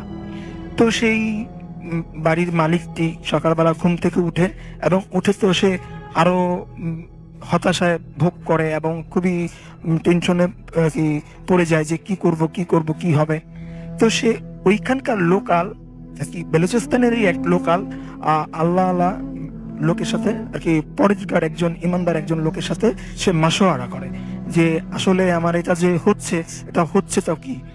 তখন যে রাসেল ভাই সে ওই লোকটার সাথে কথাবার্তা বলে যে আসলে আমার এরকম হচ্ছে, আমি স্বপ্নেও আমাকে এরকম অ্যালার্ট করা হয়েছে, এখন আমি কি করতে পারি? আমি কি বাড়ির কাছ থেকে বন্ধ করে দেবো বা দেওয়ারও তো কোনো সুযোগ নেই, তো আমি কি করতে পারি? তখন সেই লোকটি, সেই হুজুর তাকে উপদেশ দিল যে তুমি এক কাজ করো, তুমি একটি মিলাদ মাহফিল করে দাও, দোয়া মাহফিলের ব্যবস্থা করো, কোরআন খানির ব্যবস্থা করো, আর একটি কালো ছাগল সদগা দিয়ে যাও, দেখবে আল্লাহর নাম নিয়ে সব ঠিক হয়ে যাবে।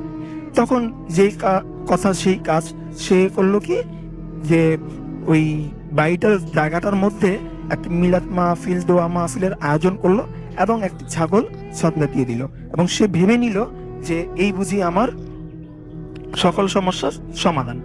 তো সে নিশ্চিন্তে রইল। 2 দিন পরে তার কাজ সে শুরু করলো। কিন্তু রাসেল ভাই, সে কাজ শুরু করার পরে সেই একই রকম সিমটম গুলো আবার দেখা দেয়। এই একইভাবে সেই মাটি কাটলে রক্ত বের হচ্ছে, বা লেবাররা অজ্ঞান হয়ে যাচ্ছে, সেন্সলেস হয়ে যাচ্ছে, বা সেই রক্ত বমি করছে। তো এরকম করতে করতে রাসেল ভাই বিষয়টা এমন আকারে দাঁড়ায় যে 1 কান 2 কান, যেহেতু গ্রামের ব্যাপার, গ্রামে একটা জিনিস কখনোই হাইট থাকে না, তো 1 কান 2 কান সবার কাছে ব্যাপারটা ছড়িয়ে পড়ে। তো ছড়িয়ে পড়ার পরে যেই সমস্যাটা হয় যে কোনো একটা ওয়ার্কার সে পায় না কাজ করার জন্য।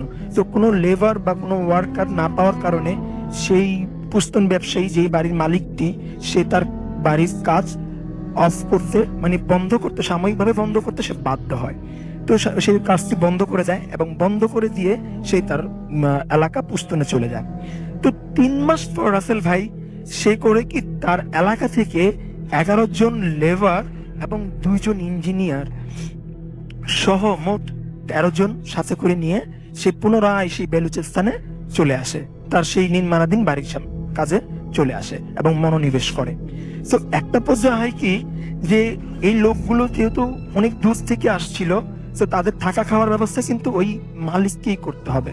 তো সে করলো কি, দুইটা অস্থায়ী শেড, দুইটা রুম, অর্থাৎ সেই জায়গাটির পাশে নির্মাণাধীন বাড়িটির দুই পাশে দুটি রুম করে দিল। একটা রুমে সে লেবারদের জন্য ব্যবস্থা করলো, আরেকটা রুমে সেই দুইজন ইঞ্জিনিয়ারের জন্য ব্যবস্থা করলো। এখানে একটু বলে রাখি যে দুইজন ইঞ্জিনিয়ার উনি নিয়ে আসছিল, তাদের একজনের নাম হচ্ছে সামাদ এবং একজনের নাম হচ্ছে ইয়াসিন। তারা দুজনেই ছিল বয়সে খুব তরুণ এবং তারা মডার্ন সায়েন্সে বিশ্বাসী। তারা এই প্যারানর্মাল ব্যাপারগুলো একদমই বিশ্বাস করতে চাইতো না। সে এখানে আসার পরও, শোনার পরেও সে কিন্তু এগুলো বিশ্বাস করে। তারা দুজন কিন্তু বিশ্বাস করেনি। তারা বলতেছে না এগুলা কোনো ব্যাপার না, এগুলা এরকম প্যারানর্মাল বিষয়, এগুলো কোনো বিষয় না। তো যা হয়, এই দুজন ইঞ্জিনিয়ারের মধ্যে যে সামাস নামে যে ইঞ্জিনিয়ার ছিল, সে ছিল খুবই পরেজগার, 5 ওয়াক্ত নামাজ পড়তো, আল্লাহ দিনদার কামেলদার মানুষ। সে খুবই আর কি নামাজি মানুষ ছিল। তো রাসেল ভাই, তারা আস্তে আস্তে আস্তে এই প্রবলেমের মধ্যে কাজ শুরু করে। তো শুরু করার পরে যখন এই প্রকট আকারে ধারণা আর কি, এই সমস্যাগুলো প্রকট আকারে দেখা দেয়, তখন যে সেইখানকার সেই লেবাররা পর্যন্ত কাজ করতে অসম্মতি জানায়। তারা সেই কাজ আর করবে না বলে সাফ জানিয়ে দেয়। কিন্তু ওই দুইজন ইঞ্জিনিয়ার করে কি, তাদেরকে বিভিন্ন রকম ভয়ভীতি দেখায়, যে বলে যে তোমরা কন্ট্রাক্টে আছো, তোমরা সাইন করছো, তোমরা এখান থেকে যেতে পারবা না, তোমাদের টাকা দেওয়া হবে না বা তোমাদের সমস্যা হবে। ভয়ভীতি প্রদর্শন করে সেই দুজন ইঞ্জিনিয়ার ওই লেবারদেরকে দিয়ে এই সমস্যাগুলোর মধ্যে তাদের কাজ এগিয়ে নেয়। তো রাসেল ভাই, হয় কি যে একটা পর্যায়ে যখন ছাদ ঢালাই দিবে, তার 2 দিন আগে ওই 2 ইঞ্জিনিয়ারের মধ্যে এক ইঞ্জিনিয়ার যে সামাদ, তার বাড়ি থেকে খবর আসে যে তার আম্মা খুবই অসুস্থ, তাকে এই মুহূর্তেই যেতে হবে যদি তার আম্মাকে দেখতে হয়, তাকে জীবিত অবস্থায় দেখতে হয়। তখন সে বাধ্য হয়ে তার বাড়িতে ফিরে যায়। আর এদিক দিয়ে সামাদ চলে যাওয়ার পরে, ইঞ্জিনিয়ার সামাদ চলে যাওয়ার পরে, যে ইঞ্জিনিয়ার ইয়াসিন যে ছিল সে থেকে যায় এবং সে কাজ এগিয়ে নেয়। তো রাসেল ভাই, আগামীকালকে ঢালাই, এমন সময় সে তার সব কাজ পরিপাটিভাবে সবকিছু গোছানো আছে কিনা সব চেকচাক করে রাতের আনুমানিক 1টার সময় তার রুমে সে ঘুমানোর জন্য চলে যায়। আর লেবাররা খাওয়া দাওয়া করে লেবারদের রুমে চলে যায়। তো রাসেল ভাই, সবকিছুই ঠিকঠাক ছিল। তখন রাত আনুমানিক 3টা। এই 3টার দিকে হঠাৎ বিকট একটি চিৎকার এবং শব্দে লেবারদের সবার ঘুম ভেঙে যায়। তারা যখন ঘুম থেকে উঠে, তারা এই শব্দটি সেই ইঞ্জিনিয়ারের রুম, সেই ইয়াসিনের রুমের দিকে ছুটে যায়, যেহেতু শব্দটা ওইখান থেকে আসছিল। তো তারা ওই রুমে যেয়ে যা দেখে, তারা তাদের চোখকে সেটা বিশ্বাস করাতে পারছিল না রাসেল ভাই, যে তারা যেটা দেখে সেটার জন্য তারা একদমই প্রস্তুত ছিল না। তারা দেখে যে ওই ইঞ্জিনিয়ার ইয়াসিন নিচে পড়ে আছে, তার শরীর পুরা উলঙ্গ অবস্থায়, বিবস্ত্র অবস্থায়, তার শরীরে কোনো রকম কাপড় চোপড় নেই, তার নাক মুখ দিয়ে ফিনকি দিয়ে রক্ত বেরোচ্ছে এবং সে চোখ দুটো বড় বড় করে উপরের দিকে চেয়ে আছে। এবং গরু জবাই দিলে যেরকম ঘোঙানোর শব্দ আমরা সাধারণত যেটা দেখতে পাই, ওরকম ভয়ানক ঘোঙানোর শব্দ করছে এবং সে উপরের দিকেই চেয়ে আছে। মনে হচ্ছে যে উপরে কেউ তার দিকে তাকিয়ে আছে। তো লেবাররা এইটা দেখে তারা পুরো হতভম্ব হয়ে যায়, সবাক হয়ে যায়। তারা কি করবে কিছু বুঝতে পারে না। কিন্তু এতগুলো লোক যে ওই ইঞ্জিনিয়ারের রুমে, ইঞ্জিনিয়ারের সামনে, ওর চোখ ওদের দিকে না, ওর চোখ সেই উপরের দিকেই চেয়ে আছে, যে উপর দিকে মনে হয় কিছু একটা তার দিকে তাকিয়ে আছে। এবং সে ঘঙ্গানোর সেই শব্দ করে যাচ্ছে আর রক্ত ফিনকি দিয়ে বেরিয়ে যাচ্ছে। এমতো অবস্থায় তারা সবাই মিলে সেই ইঞ্জিনিয়ারটাকে ধরে বাইরে নিয়ে আসে। সেই বিবস্ত্র অবস্থায় তাকে বাইরে নিয়ে আসে। বাইরে নিয়ে আসার পরে তার মাথায় পানি ঢালতে থাকে রাসেল ভাই, এবং 5 মিনিটের মধ্যে সেই ইঞ্জিনিয়ারটা মারা যায় রাসেল ভাই। এবং মারা যাওয়ার পরে যখন সকালবেলা আনুমানিক ফজরের আজান দিয়ে যায়, সেই ব্যাপারটা সব দিকে ছড়িয়ে পড়ে। বিশেষ করে সেই গ্রামটার সব মানুষ একত্রিত হয়ে যায় এবং সবাই হতভম্ব হয়ে সেই লাশটাকে দেখে এবং সবার মধ্যে কানাঘুষা চলতে থাকে। ইতিমধ্যে রাসেল ভাই সেখানে স্পটে পুলিশ চলে আসে। তো পুলিশ আসার পরে এবং বিষয়টা জানতে চায় যে আসলে কি ব্যাপারটা, তখন সবাই মিলে এই ব্যাপারটা বলে, কিন্তু পুলিশ সেটা আমলে নিতে চায় না। তো এর মধ্যে সেই বাড়ির মালিক, সেই পুস্তন ব্যবসায়ী, সেও চলে আসে এবং সে এই ব্যাপারটা বুঝতে পারে যে তাকে যে ওয়ার্নিং করা হয়েছিল, যে নিষেধ করা হয়েছিল, হয়তোবা তারই রেজাল্ট হয়তো বা এইটা, কিন্তু তারপরেও সে এটা বলতে চায় না। সে পুলিশকে বরং এটা বলে যে এটা মার্ডার কেস বলে ধামাচাপা দিতে চেষ্টা করে যে এটা মার্ডার কেস। তো পুলিশ সেই রিপোর্ট অনুযায়ী আর কি মার্ডার কেসের রিপোর্ট অনুযায়ী তাকে নিয়ে যায় পোস্টমর্টম করার জন্য, মর্গে পাঠায়। তো রাসেল ভাই পোস্টমর্টম করার সময় যে ডুম এবং যে ডক্টররা উপস্থিত ছিলেন ওই ইঞ্জিনিয়ারের লাশটাকে পোস্টমর্টম করার সময়, তাদের ভাষ্য অনুযায়ী তারা পুলিশকে যেভাবে বলে যে তারা তাদের কর্মজীবনে এরকম কখনো তারা দেখেনি, যে তারা দেখে যে ওই ইঞ্জিনিয়ারটার যে লিভার, যেটা কলিজা বলি আমরা, সে কলিজার 3 ভাগের 2 ভাগটা আর কি মিসিং, মানে কলিজার 3 ভাগের 2 ভাগ ছিল না এবং 1 ভাগ ছিল, এবং 1 ভাগও এমন একটা বাজে অবস্থায় ছিল যে মনে হচ্ছে যে কোনো একটা হিংস্র পশু অনেকদিন যাবৎ অভুক্ত ছিল, যে এই কলিজাটাকে এমন ভাবে খেয়ে নিয়েছে যে 2 ভাগ খেয়ে নিয়েছে আর 1 ভাগ যেটা ছিল অবশিষ্ট রেখে গেছে। তো রাসেল ভাই যে থেতলানো ছিল বা বড় বড় নখের যে আঁচড় দিলে যেই অবস্থা হয় আর কি, যে খামছানো, এরকম একটা বাজে অবস্থায় ছিল, এবং তার অন্য পুরো বডিতে কোথাও কাটা ছিঁড়া ছিল না, অথচ সেই কলিজাটা সেটা মিসিং ছিল। এবং এই ঘটনাটা পুলিশ যখন ডাক্তার এবং ডোমদের কাছ থেকে শোনে, তখন তারা পুরো হতভম্ব হয়ে যায়, হতবাক হয়ে যায়, এবং তারা সেই ঘটনা স্পটে চলে যায় এবং তারা ইনকোয়ারি করতে থাকে যে আসলে বিষয়টা কি। তখনকার ওইখানকার যারা লেবার ছিল তারা এই প্যারানরমাল বিষয়গুলো তাদের সাথে যে এতদিন যাবৎ ঘটছে সেই ব্যাপারগুলো তারা সব খুলে বলে পুলিশদের কাছে। হ্যাঁ, পুলিশদের কাছে খুলে বলে বিষয়টা, এবং গ্রামের মানুষরাও সেম একই কথা বলে যে এরকম এরকম। তখন যে মালিক বাধ্য হয় যে তাকে যে স্বপ্নে যে ব্যাপারটা দেখানো হয়েছে সেটা, এবং এতদিন যাবৎ যে ব্যাপারগুলো একটার পর একটা চলে আসছে, সেই ব্যাপারটা A to Z পুলিশকে তারা বলে, এবং পুলিশ সেই ব্যাপারটা জেনে এটাকে, এই বাড়িটাকে, কাজটাকে একদম বন্ধ করে দেয়, বাড়িটাকে সিলগালা করে দেয়। এবং এই ব্যাপারটা সেই পুরো বালুচিস্তান প্রদেশে খুব ছড়িয়ে পড়ে, এবং এই ব্যাপারটা এখনো অনেক মানুষ জানে, এবং এটা খুবই আর কি জনবহুল একটা ঘটনা ঘটেছিল রাসেল ভাই। এই ছিল আমার ঘটনা। আপনি কি এটা জানেন যে ওই অঞ্চলে যেখানে সমস্যাটা বারবার হচ্ছিল বা এরকম সমস্যা, এর মেইন কারণটা কি আসলে? কেন ওখানে কেউ কোনো কিছু করতে দিচ্ছিল না বা কেন বাড়ি করতে দিচ্ছিল না, এই সম্পর্কে কোনো কিছু কি তিনি আপনাকে বলেছিলেন? না রাসেল ভাই, এই সম্পর্কে উনি আমাকে তেমন কিছু বলে নাই, বাট উনি বলেছিলেন যে ওই ব্যবসায়ী, মানে ওই বাড়ির মালিক, যে ওই স্বপ্নে উনি যেটা দেখেছেন ওইটা একটা জিন ছিল। যেহেতু হ্যাঁ, ওই আলখাল্লা পরা ছিল এবং খুব পরিষ্কার, খুবই আর কি দাড়িওয়ালা, লম্বা, মাথায় পাগড়ি বাঁধা, এরকম একটা লোক ছিল। তো ওইটা থেকে অনুমান এটা করা যায় যে ওইখানে হয়তো একটা কোনো জিনের পরিবার বসবাস করতো রাসেল ভাই। এই জন্যই হয়তো তারা চাচ্ছিল না যে ওইখানে অন্য কেউ এসে বসতি স্থাপন করুক। Okay, thank you so much, thank you. যে আপনি আরো বলতে চান, জি বলেন। যে এই ঘটনাটা যেই ভাই শেয়ার করছে, শাহনেওয়াজ ভাই, এবং উনি এই ঘটনাটা আমাকে বলছে যে শেয়ার করতে, কিন্তু যেন এই ব্যাপারটা সম্পর্কে যতটুকু ঘটেছে তাই যতটুকুই বলা হয়, যেন কিছু আর কি কম বেশ বাড়িয়ে না বলা হয়, তাতে নাকি কোনো রকম সমস্যা হতে পারে। আপনার সমস্যা হতে পারে। ওকে ওকে, থ্যাংক ইউ। চলুন শুনে আসছি ঘটনাটি। আপনার নামটা প্লিজ আরো একবার বলবেন, আপনি কোথা থেকে এসেছেন সেটা বলবেন, তারপর আপনার ঘটনায় যাবো আমরা। আসসালামু আলাইকুম রাসেল ভাই, আমি ইসমাইল সুমন আজান মোহাম্মদ থেকে এসেছি। জি, আপনার প্রথম ঘটনাটি সবাই অলরেডি অনেক প্রশংসা করেছে, আশা করছি দ্বিতীয় ঘটনাটিও সবার ভালো লাগবে। জি রাসেল ভাই, আমি এখন আমার দ্বিতীয় যে ঘটনাটি শেয়ার করব, এই ঘটনাটি রাসেল ভাই এখন থেকে আরো 80 থেকে 90 বছর আগের ঘটনা।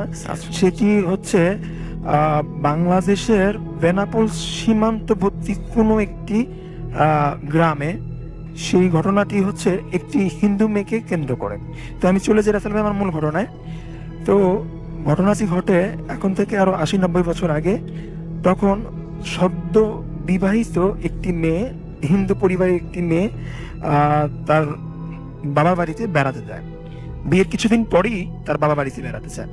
তো তার বাবার বাড়ি থেকে সে কয়েকদিন থেকে যখন তার স্বামীর বাড়িতে আসবে, তো এমন টাইমে তার মা, তার ফ্যামিলির মানুষ তার স্বামীর জন্য কিছু মাছ, বড় বড় মাছ ভেজে তার সাথে করে দিয়ে দেয়, যে তার স্বামীকে বাসায় নিয়ে সেগুলো খাওয়ানোর জন্য।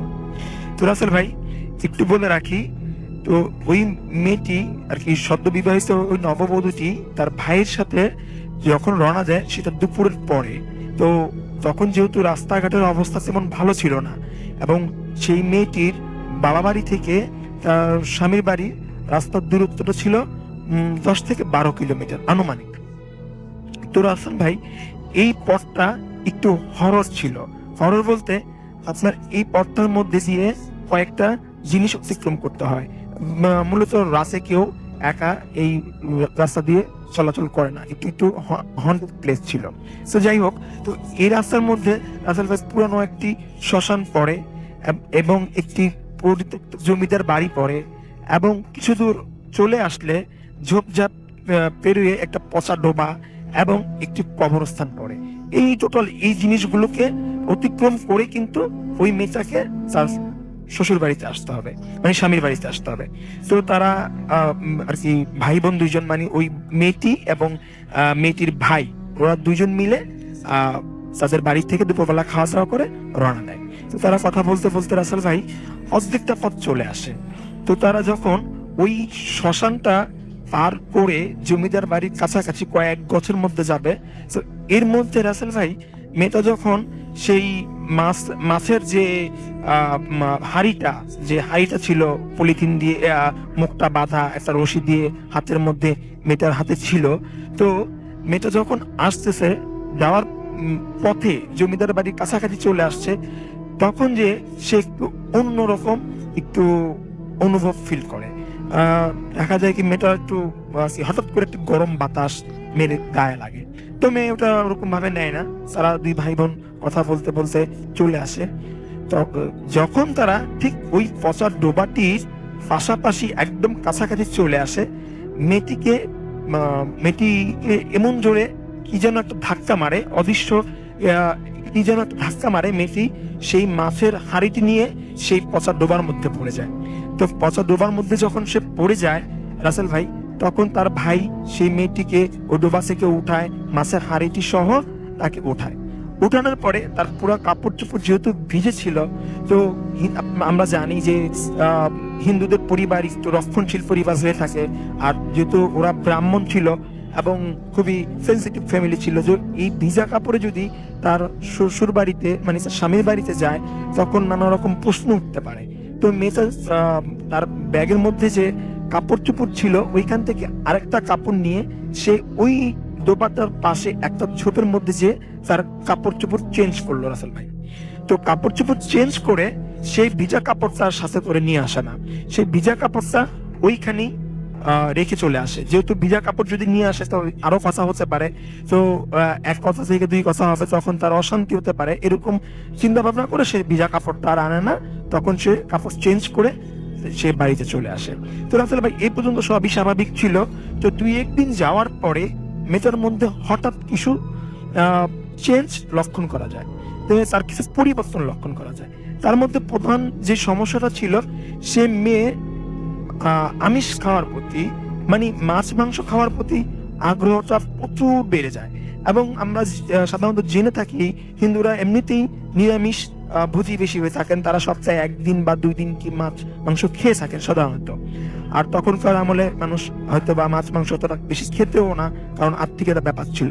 তো যাই হোক, তো ওই মেয়েটা পরিবার যেদিনই মাছ মাংস রান্না করতো এবং ফ্যামিলি সবার জন্য রান্না করতো, সেই মেয়েটা একাই রান্নার পরপরই সেই মেয়েটা একাই সব মাছ বলি বা মাংস বলি, টোটাল কথা হচ্ছে এই ব্যাপার যতগুলো রান্না করে ফেলতো এই সবগুলোই সে মেয়ে একাই খেয়ে নিত। তো একা খাওয়ার পর এবং তার অস্বাভাবিক খাবার আর কি আমরা যেটা আগ্রহ বলি এটা বেড়ে যায়। সেটা শুধু মাছ মাংসের ক্ষেত্রেই, আসলে ভাই অন্য কিছুর ক্ষেত্রে না। ভাত তেমন খেত না বা রুটি মুটি বা অন্য সবজি টবজি তেমন খেত না, শুধু তার আগ্রহ কেন্দ্রবিন্দু ছিল এই মাছ মাংস। তো তার ফ্যামিলি এটা নিয়ে অনেক কানাঘোষা হয় এবং তার স্বামীকে কমপ্লেন দেয় এবং তারা অনেক রকম বোঝায় যে যেন সবার কথা চিন্তা করে সে খাবারটা খায়। আর যেহেতু নববধূ ছিল তাকে ওরকম ভাবে স্ত্রী কিছু বলতেও পারতো না। তো যাই হোক, তো তারপরও যখন দেখলো যে না মেয়েটি তার খাওয়ার আগ্রহতা বা প্রবণতা কমাচ্ছে না, যে সে এরকম কারোর কথা চিন্তা করছে না, সে একাই সব খেয়ে নিচ্ছে, তখন তারা চিন্তা করলো কি যে ঠিক আছে মাছ মাংস রান্নাই বন্ধ করে দাও। তখন তারা ফ্যামিলিতে মাছ মাংস রান্না বন্ধ করে দিছে এবং তারা নিরামিষ খাওয়া ধরলো। কিন্তু এই নিরামিষ রান্নার পর থেকে মেয়ে কিন্তু টোটালি খাবার অফ করে দিছে। সে ভাতও খায় না আর কিছুই খায় না, টোটাল কথা হচ্ছে সে একদম না খেয়ে আছে। তো রাসেল ভাই এখানে একটু বলে রাখি, সেটা হচ্ছে যে এই মেয়ের মধ্যে যতগুলো সিমটম বা যতগুলো লক্ষণ দেখা যাচ্ছে সবগুলোই কিন্তু দেখা মিলতো হচ্ছে মাগরিবের নামাজের পর। মাগরিবের নামাজের পর থেকে ধরে সে রাত 3টা কি 4টা পর্যন্ত এই যে পিরিয়ডটা বা এই সময়টার মধ্যেই মেয়েটার লক্ষণগুলো আর কি দেখা যেত। তো যাই হোক, তো এর মধ্যে যেহেতু ফ্যামিলিতে কেউ বাসার মধ্যে মাছ মাংস রান্না হচ্ছে না, মেয়েও না খেয়ে আছে, তো 2 দিন পরে অন্য একটা সমস্যা দেখা যায়। সেটা হচ্ছে কি তাদের যে পালিত হাঁস মুরগি, তারা যে হাঁস মুরগি পালতো, তো তাদের যে খোয়ারে হাঁস মুরগি রাখা হতো, তো প্রত্যেকদিন রাতে একটা করে হাঁস বা মুরগি মিসিং হতো আর কি। প্রতিদিন আর কি গনে গনে যদি খোয়ারের মধ্যে রেখে যেত বা বাড়ির যারা গৃহিণী বা কর্তা ছিল তারা রাখতো, পরের দিন সকালবেলা যখন তারা খোয়ারটা খুলতো একটা শর্ট ছিল, মানে একটা কম ছিল, একটা পাওয়া যেত না। তো এই সমস্যাগুলো যখন দেখা যায় তখন তারা হয়তো ভাবছে বা কোনো শিয়াল বা বন বিড়াল বা বাগদাস টাইপের কিছু আছে, এগুলো হয়তো বা সেগুলোকে নিয়ে যাচ্ছে। কিন্তু রাসেল ভাই সেগুলো নিয়ে যাওয়ারও কিন্তু ওইটা তো নিয়ে যাওয়ার কোনো রকমই সম্ভব ছিল না। কারণ কি সেটা ছিটকারি সিস্টেম ছিল, সেটা হাত দিয়ে খুলতে হতো, একটা মানুষই সেটা খুলতে পারতো, কিন্তু একটা পশুর পক্ষে সেটা বা একটা জীবজন্তুর পক্ষে সেটা খোলা কোনো রকমই সম্ভব ছিল না। তো যদিও এই ব্যাপারটা তাদের মাথায় তখন কোনো কাজ করেনি, তারা ভাবছে হয়তো শিয়াল বা বাগদাস বা এরকম কিছু জন্তু জানোয়ার সেগুলো নিয়ে যায়। তো এরকম করতে করতে রাসেল ভাই একটা পর্যায়ে পুরো কোয়ার্টটা খালি হয়ে যায়। তাদের একটা হাঁস মুরগি যে তাদের চালাতে কবুতর ছিল, কবুতর গুলো পর্যন্ত ভ্যানিশ হয়ে যায়, কিন্তু কে নিচ্ছে কি নিচ্ছে এগুলো তারা কোনো রকম খুঁজে পায় না। তো তাদের ওই বাড়িতে আরো 3টা পরিবার ছিল। যখন তাদের সব শেষ হয়ে যায়, মানে এই হাঁস মুরগি কবুতর গুলো শেষ হয়ে যায়, তখন তাদের প্রতিবেশীদের এগুলো আস্তে আস্তে একটা করে কমতে থাকে রাসেল ভাই। তো এর মধ্যে তারা সবাই মিলে বাড়ির যারা কর্তা বা পুরুষ মানুষ তারা মিলে একটা ডিসিশন নিল যে আমরা পাহারা দেব, যে নিচ্ছে তো কে নিচ্ছে, এগুলো কোথায় নিচ্ছে বা কেউ চোরে নিয়ে যাচ্ছে কি, তখন যে তারা পাহারা বসালো। কিন্তু রাসেল ভাই অদ্ভুত ব্যাপার, এই পাহারার মধ্যে তারা এমন কোনো পশু বা জীবজন্তু দেখেনি বা এরকম কোনো চোরও দেখেনি যে এইটা নিয়ে যেতে পারে। তো যাই হোক, তারা এর কোনো হদিস খুঁজে পায় না, যে তারা সবাই এটাকে একটা দুর্ঘটনা ভেবে, এটাকে আর কি নিয়তি ভেবে এটা তারা এই জিনিসটাকে আর পাহারা দেয় না। তো রাসেল ভাই এর মধ্যে তাদের বাড়িতে একটা মেয়ের একটা আর কি পাশের বাসার একটা মেয়ে, তাদের বাড়িতে যে 2-3টা পরিবার আছে, এক পরিবারের একটা মেয়ের একটা নব শিশু জন্ম হয়, ছেলে শিশু জন্ম হয়। তো ছেলে শিশুটি জন্ম হওয়ার 3 দিন পর, তো আমরা জানি যে ছেলের বাচ্চারা যখন হয় তখন বাচ্চারা আতুল ঘরে থাকে। তো ওই আতুল ঘরে রাখা অবস্থায় তার মা গরম পানি বা যে কোনো একটা জিনিস আনার জন্য সে পাক ঘরে যায়, বাচ্চাটাকে একা রেখে, বাচ্চাটা আতুল ঘরে যখন রেখে সে পাশের ঘরে যায়। কিন্তু রাসেল ভাই মিনিট 2-3-এর মধ্যে সে যখন আবার ফিরে আসে, তখন কিন্তু তার সে বাচ্চাটাকে আর সেখানে খুঁজে পাওয়া যায় না। তখন ওই মহিলা চেঁচামেচি করতে থাকে এবং কান্নাকাটি করতে থাকে এবং পুরো বাড়ির মানুষ এক হয়ে যায়, কিন্তু তার বাচ্চাকে আর খুঁজে পায় না। তখন সবাই মিলে লাঠি সোটা দা কুড়াল সব নিয়ে এই তুল মোচড় শুরু করে যায় যে তারা তখন ভেবে নেয় যে কোনো হিংস্র জন্তু সে বাচ্চাটাকে তুলে নিয়ে গেছে। তখন রাসেল ভাই তারা সব দিকে খুঁজে যখন আবার ফিরে আসে, তখন দেখে যে না, আসলে কোথাও তো কিছু পাই না, বা এরকম বাচ্চাও কান্না শোনা যাচ্ছে না, তো কি অদ্ভুত ব্যাপার, তারা সব কান্নাকাটি করে। তখন তাদের মাথায় হঠাৎ একটা ইয়ে আসে যে আমাদের বাড়ির পিছনে যে একটা বাঁশঝাড়ের পাশে একটা পরিত্যক্ত গোয়াল ঘর আছে, একটু ওদিকটা তো যাওয়া আর কি দেখা হয়নি, আসলে ওদিকটা তো একটু খুঁজে দেখা দরকার। তখন বাড়ির যে পুরুষ লোকরা আছে তারা সবাই মিলে সেই গোয়াল ঘরের দিকে গেল। কিন্তু রাসেল ভাই, গোয়াল ঘরে যখন তারা ঢুকলো, তারা যা দেখলো তার জন্য তারা মোটেই রেডি ছিল না, তৈরি ছিল না। তারা তো দেখে পুরো হতভম্ব হয়ে গেল। তারা দেখে যে ওই যে নববধূ, ওই মেয়েটা সেই গোয়াল ঘরে বসা, এবং সে কুকুরের আসনে বসা, মানে একটা কুকুর যখন পা ভাঁজ করে যেভাবে বসে ওইভাবে বসা, এবং তার চুলগুলো, মাথার সব চুলগুলো ছাড়া, এবং সে ওই বাচ্চাটাকে কামড়ে কামড়ে খাচ্ছে, একদম খুবই অদ্ভুত ভাবে খাচ্ছে। যখন ওই রুমের মধ্যে ঢুকে এবং ওই মেয়েটা ওই লোকদের দিকে তাকায়, এবং তাকানোর পরে তারা দেখতে পায় যে মেয়েটির চোখ পুরো লাল হয়ে আছে এবং মেয়েটি হিংস্র একটি শব্দ করছে। তখন তারা ওই অবস্থা দেখে ওই বাড়ির যা পুরুষ লোকরা ছিল তারা সাথে সাথে মেয়েটিকে ওই স্পটেই পিটিয়ে মেরে ফেলে রাসেল ভাই। তো যখন মেয়েটিকে পুরো মেরে ফেলে, পিটিয়ে যখন মেরে ফেলে, তখন ওই এলাকার মানুষজন সব এক হয়ে যায়, এবং ওই গ্রামের যারা গণ্যমান্য ছিল বা যারা গ্রাম প্রধান ছিল বা সমাজ প্রধান ছিল, তারা একটা ডিসিশন নেয় যে এই মেয়েকে কোনো রকমই এই গ্রামে দাহ করা যাবে না, মানে একে কোনো রকম সৎকার করা যাবে না। যদি সৎকার করতে হয় তাহলে এই গ্রাম থেকে অন্য কোথাও নিয়ে যে সৎকার করতে হবে, যেহেতু এর সাথে অশরীরী আত্মা ছিল। তো ওই মেয়েটি কে যেহেতু মেরে ফেলা হয়, মেরে ফেলার পরে এখন তো এটিকে আপনার সৎকার করা লাগবেই। তো এই জন্য তারা করলো কি, একটু ওই যে 3-4 গ্রাম পরে জানতে পারে যে একটা পুরান শ্মশান আছে, এবং ওইখানে যে পাশে যে কালী মন্দির আছে, ওই কালী মন্দিরের যে প্রধান পুরোহিত, উনি খুবই আধ্যাত্মিক একজন পুরোহিত, এবং উনি পারবেন এই মেয়েটাকে দাহ করতে, এবং যত রকম ফর্মালিটিস আছে সব উনি পূরণ করতে পারবেন। তখন যে তার কাছে যাওয়া হয়, এবং যাওয়ার পরে তাকে কি ওই ডেড বডিটা, ওই লাশটাকে নিয়ে যাওয়া হয়, রাস্তাকে নিয়ে যাওয়া হয়, এবং তার কাছে সব ঘটনাটি খুলে বলে রাসেল ভাই। তো খুলে বলার পরে সে ওই মেয়েটির যে হাজবেন্ড, স্বামী, সব কিছু ব্যবস্থা করে দিয়ে তারা ওই ডেড বডিটাকে বা ওই মেয়ের লাশটাকে দিয়ে তারা চলে আসে। তারা আর ওইখানে মোটেও থাকতে চায় না, এবং কেউই থাকতে চায় না। তখন ওই যে পুরোহিত আছেন, ওই শ্মশানের যে পুরোহিত, প্রধান পুরোহিত, ওই পুরোহিত বলে যে ঠিক আছে, আপনারা চলে যান, আমরা একে অন্তিম ক্রিয়া করে দেব, বা এই যা যা দরকার সব আমরা করে দেব। তখন যে তারা চলে আসে, তো ওই শ্মশানের যে প্রধান পুরোহিত এবং ওনার যে সহকারী পুরোহিত ছিল, ওই সহকারী পুরোহিত মিলে যত রকম ক্রিয়াকলাপ আছে বা যত ধরনের ফর্মালিটিস করা দরকার একটা মানুষ পড়ার জন্য, তো সেজন্য তাড়াতাড়ি ওরা সে ব্যবস্থা করে। তো রাসেল ভাই, এর মধ্যে ওই যে পুরোহিতের যে সহকারী পুরোহিত ছিল, সে আর কি হঠাৎ করে অসুস্থ হয়ে পড়ে। তো হঠাৎ করে অসুস্থ হয়ে যাওয়ার পরে তাকে নিয়ে আর কি তাকে বলা হয় যে তুমি বাড়ি চলে যাও, একে আমি নিজেই একাই আর কি দাহ করতে পারবো, আমার কোনো সমস্যা হবে না।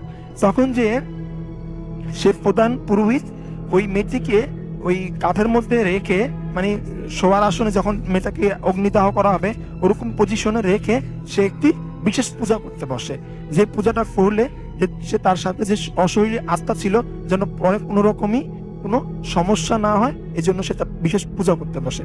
এবং পূজা যখন শুরু করে তখনই উনি কিছু কিছু অদ্ভুত লক্ষণ দেখতে পারে, যে তার পূজাটা কমপ্লিট করার জন্য যত রকম আর কি ক্রিয়াকলাপ করা লাগে তার সব একটা ভুল হচ্ছে, একটার পর একটা ভুল হচ্ছে, তারপরে সে কন্টিনিউ এটা করতে থাকে। তো যখন তার পূজাটা অর্ধেক প্রায় শেষ, তখন ওই শ্মশানের পাশেই একটা বড় বট গাছ ছিল, এবং ওই বট গাছের নিচে বসে একটা বিকট কান্নার শব্দ পাওয়া যায়, যে অনেক জোরে জোরে একজন লোক কান্না করতেছে। তখন পণ্ডিতের কানে আসে, ওই পুরোহিতের কানে আসে যে যে কেউ একজন কান্না করতেছে। তখন যে উনি জোরে জোরে বলে, ওইখানে কে? কোনো শব্দ হয় না। দ্বিতীয়বার বলে, ওইখানে কে? কোনো শব্দ হয় না। তৃতীয়বার জোরে বলে, ওইখানে কে কান্না করে? তখন যে ওই লোকটা, মানে ওই অশরীরী আত্মা বলি বা যাই বলি, ওইটা আর কি বলছে যে আমি, আর ওই মেয়েটা ওই লাশটা হচ্ছে আমার মেয়ে। তো আপনি আমার ওই লাশটাকে, আমার মেয়েটাকে আমার কাছে বুঝিয়ে দিয়ে যান, আমি লাশটাকে নিয়ে যাই। ওর মা লাশটাকে দেখার জন্য কান্নাকাটি করছে। তখন সেই পণ্ডিত বলে যে আপনাকে দিয়ে দেবো, তো আপনি আসেন, আর এত রাস্তায় আপনাকে লাশ দিব, আপনি নিবেন কিভাবে? রাস্তায় কত রকম জীবজন্তু, কত রকম বিপদ আপদ আছে, আপনি এখন নিতে পারবেন না। আপনি সকালবেলা পর্যন্ত অপেক্ষা করেন, যদি নিতেই হয় সকালবেলায় নিয়ে যান, আর না হলে এখানেই আপনি যেহেতু আসছেন, আপনার বাবা মুখে আগুন দিয়ে আপনি লাশটাকে পুড়িয়ে দেন। তখন যে আপনার ওই লাশটাকে পুরাণের যখন আহ্বান জানানো হয়, তখন ওই লোকটা আর আসে না। ওই লোকটা ওইখানে বসে একটা পর্যায়ে বিরক্ত অবস্থায় সে বলে যে আপনাকে বলছি লাশ দিয়ে যাওয়ার জন্য, আপনি দিয়ে দেন, নাহলে আপনার ক্ষতি হবে। তখন উনি একটু অচম্বিত হয়ে যায়, কি ব্যাপার, উনি এইভাবে কথা বলছে কেন? তারপর উনি ওনার পূজার আসন থেকে উঠে তো সামনে আগায় উনি যখন সামনে আসে, তখন তার হাতে একটি ওটা লটি ছিল, লটির মধ্যে গঙ্গা জল ছিল, এবং তার হাতে একটি শিবের ত্রিশূল ছিল। এটি নিয়ে সে সামনে আসে। যখন সামনে আগায়, তিনি নাকের মধ্যে হঠাৎ বাজে তীব্র একটি গন্ধ অনুভব করেন, এবং উনি এমন একটা গন্ধ অনুভব করে যে কিছু একটা পচে, অনেক ভয়ানক যেটা গন্ধ হয়, এরকম গন্ধ অনুভব করে। যতই উনি ওই লোকটার সামনে যান, ততই উনি এই গন্ধটা অনুভব করেন। তারপর উনি আর সামনে আগান না, উনি এক পা দুই পা করে আবার পিছু চলে আসেন। এবং তখন উনি একটা জিনিস লক্ষ্য করেন যে এত গরমের মধ্যে আমরা সবাই আর কি, আমি উদাম হয়ে আছি, কিন্তু এই লোকটা চাদর গায়ে দিয়ে আছে কেন? তখন তাকে জিজ্ঞেস করে, আপনি চাদর গায়ে দিয়ে আছেন কেন? তখন উনি বলতেছে যে আমার প্রচুর জ্বর। তখন উনি বলতেছে, আপনি জ্বরের মধ্যে আপনি নিবেন কিভাবে? এই লাশটা আপনি নিতে চাচ্ছেন। তখন উনি বিরক্ত হয়ে বলতেছে যে তোকে বলছি লাশ দেওয়ার জন্য, তুই লাশ দিয়েছে, তোর ক্ষতি হবে। তখন ওই পণ্ডিত যা বুঝার বুঝে গেছে। তখন যে উনি করলো কি, সেই চারপাশে একটা গোল সার্কেল দিয়ে তার মধ্যে গঙ্গা জল ঢেলে দিয়ে সে গায়ত্রী মন্ত্র পাঠ করা শুরু করলো, এবং সেই মেয়েটার মধ্যে আর কি আগুন ধরিয়ে দিলেন, মুখের মধ্যে আগুন ধরিয়ে দিলেন, এবং সেই আত্মাটা যা আর কি সেই লাশটাকে নিতে পারলো না, এবং যাওয়ার সময় তাকে অভিশাপ দিয়ে গেল যে তোকে আমি দেখে নেব, এবং তুই যদি তুই আমাকে এই লাশটা দিলি না, তোর লাশ আমি তোর লাশে নিয়ে যাব। তখন রাসেল ভাই ওই মেয়েটিকে পুরাই দিল। পুরাই যাওয়ার পরে যখন মেয়েটির কমপ্লিট করলো, কিন্তু কিছুদিন পর ওই পুরোহিত আস্তে আস্তে করে অসুস্থ হয়ে গেল, এবং অস্বাভাবিকভাবে তার শরীরের পশমগুলো বড় হতে লাগলো। যে মানুষের সাধারণত পশম এত বড় হয় না, আর কি জীবজন্তু পশমের মতো বড় বড় পশম হতে থাকে, এবং হাতের নখগুলো বড় বড় হয়ে যায়, এবং কাটার পরেও সেই নখগুলো আবার সেই আগের মতন জীবজন্তুর মতন অনেক বড় বড় নখগুলো হয়ে যায়, এবং পশমগুলা অনেক বড় হয়ে যায়। তো এরকম করতে করতে আস্তে আস্তে সেই পণ্ডিতটা মারা যায়।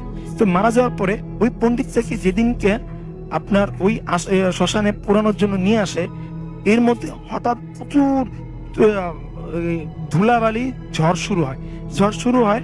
কিন্তু ওই লাশটাকে রেখে সবাই যখন চোখ মুখ আর কি, মুখের মধ্যে যখন প্রচুর পরিমাণে বালু আসে, যখন তারা মুখ চোখ পুষতে থাকে, এর মধ্যে সেই লাশটাকে হঠাৎ করে ভ্যানিশ হয়ে যায়, সেই লাশটাকে আর পাওয়া যায় না। তখন তারা সবাই অদ্ভুতভাবে ফলো করে যে ঝড়ও থেমে গেছে, অথচ সেই লাশটাও নেই। চারপাশে ঘোরাঘুরি করার পরও, খোঁজাখুঁজি করার পরও সেই পুরোহিতের লাশটি আজও খুঁজে পাওয়া যায়নি।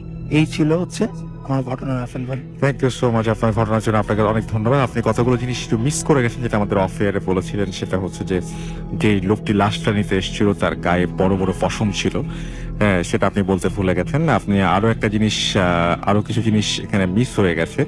তারপরেও আপনার ঘটনার জন্য আপনাকে অনেক ধন্যবাদ। আমরা চলে যাব আমাদের পরবর্তী অতিথির কাছে, এবং তার কাছ থেকে আমরা ঘটনা শুনবো। আপনার নামটা প্লিজ একটু বলবেন, তারপর আপনার ঘটনায় যাবো আমরা। কোথা থেকে এসেছেন সেটাও বলবেন, তারপর অবশ্যই। আসসালামু আলাইকুম রাফি ভাই, আমি আসছি উত্তরা থেকে। আমি সৈয়দ মাহবুব আলম, তিতুমির কলেজে আমি দ্বিতীয় বর্ষে সমাজকর্ম নিয়ে পড়াশোনা করছি। তো আমার যে ঘটনাটা, এটা হচ্ছে আমার গ্রামের বাড়ির ঘটনা। 2015 সালের মেবি এটি ঘটনা। এটি আমারই দেখা, এখনো কন্টিনিউয়াস চলছে, বাট এর কোনো সলিউশন হচ্ছে না। তো ফার্স্টলি আমি যে কথাটা বলতে চাইবো, আমার বাড়ির যে ঘটনা সেটা আমি বলবো। অর্থাৎ প্রথম হচ্ছে আমাদের যে মেইন রাস্তা, তারপর হচ্ছে একটা জঙ্গল, তারপর হচ্ছে আমাদের বাড়ির যে বাসস্থান অর্থাৎ ঘর। তো আমাদের অল টাইম যাতায়াত করার জন্য ওই জঙ্গলের মধ্য দিয়ে একটা রাস্তা আছে, সেই রাস্তাটা দিয়ে আমাদের ওভারকাম করতে হয় বাড়িতে প্রবেশ করার জন্য। সো আমরা অল টাইম এখান দিয়ে প্রবেশ করি। সো যে ঘটনাটা ঘটেছিল আমার চাচার সাথে, ওনার নাম হচ্ছে মোহাম্মদ হেলাল মিয়া। সো এই ঘটনাটা হচ্ছে মূলত ওনার একটি নেশাকে কেন্দ্র করে। অর্থাৎ উনি মাছ ধরতে একটু বেশি পছন্দ করতেন। মাছ ধরাটা ওনার একটা নেশা বলা যায়, প্রচণ্ড ভালোবাসেন মাছ ধরাটা।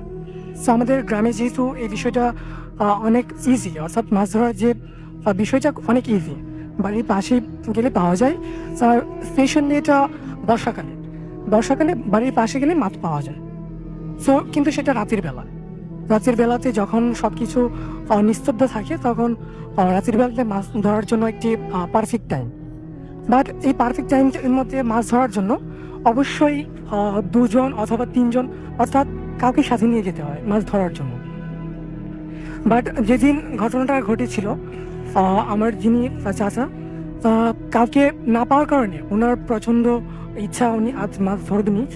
ওয়েদারটা ছিল একটু অবশ্যই পারফেক্ট ওয়েদার, যার জন্য উনি কাউকে সাথে না নিয়ে চলে গেলেন মাছ ধরার জন্য।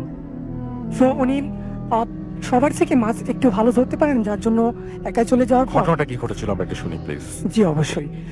সো মাছ ধরে যখন উনি ফিরছিলেন রাত্র, তখন মেবি 2টা+ বাজে, তখন যিনি আমাদের যে জঙ্গলটা যখন উনি ওভারকাম করছিলেন বাড়িতে প্রবেশ করার জন্য, তখন ওনার গায়ে একটু হালকা গরম বাতাস উনি অনুভব করতে পারেন। যখন তিনি এমনকি অনুভব করেন, উনি বুঝতে পেরেছিলেন, বাট কারোর সাথে সেটি শেয়ার করেননি। শেয়ার না করার পর পরদিন মেবি হঠাৎ করে উনি মাটিতে পড়ে গড়াগড়ি খেতে লাগলেন। সো এই বিষয়টা অবশ্যই একটু অড টাইপের, কেউ বুঝতে পারে না হঠাৎ করে কি এমন যে হলো। উনি কোনো শারীরিকভাবে অসুস্থ ছিলেন না, কোনো ডিপ্রেশনে ছিলেন না। সো সবাই একটু ভিড় করছিলেন, বাড়িতে যারা ছিলেন সবাই ভিড় করছিলেন, আমিও ছিলাম তখন। সো দেখতে লাগলাম ওনার যে বডি ল্যাঙ্গুয়েজ, অর্থাৎ হাত পা অস্বাভাবিক ছোড়াছুটি করছে, কিছু কথা বলছে না, কেউ কাছে যেতে পারছি না, হাত পা যেখানে ইচ্ছে সেখানে ছড়াছড়ি করছে। জি, তারপরে জি, তারপর হচ্ছে লাস্ট মেবি 30 মিনিট হবে, 20 or 30 মিনিট এমন সময় ধরে এটি চলতে লাগলো, কেউ পাশে যেতে পারলো না। জি, সো তারপর হঠাৎ করে উনি স্বাভাবিক হলো। স্বাভাবিক হওয়ার পর ওনাকে অনেক কোয়েশ্চেন করা হলো, বাট উনি কিছু বলতে পারলো না। এভাবে রাসেল ভাই কিছুদিন পরপরই চলতে লাগলো, মেবি সপ্তাহে 2 দিন 3 দিন এমনটি হতে লাগলো। এটা কন্টিনিউয়াসলি চলার পর আমরা সবাই অনেক হুজুর, তারপর হচ্ছে জারফুক যেটাকে বলে, এটা করানো হলো, বাট কোনো কিছু এর মাধ্যমে হলো না।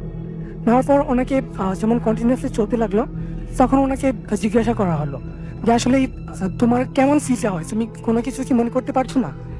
তখন উনি আমাদের সাথে একটুটুকু শেয়ার করতে পারেন যে আমি দেখতে পাই যখন এই প্রবলেমটা হয় আমার সামনে একটা অনেক সুন্দর ফর্সা মহিলা লাল শাড়ি পরা থাকে।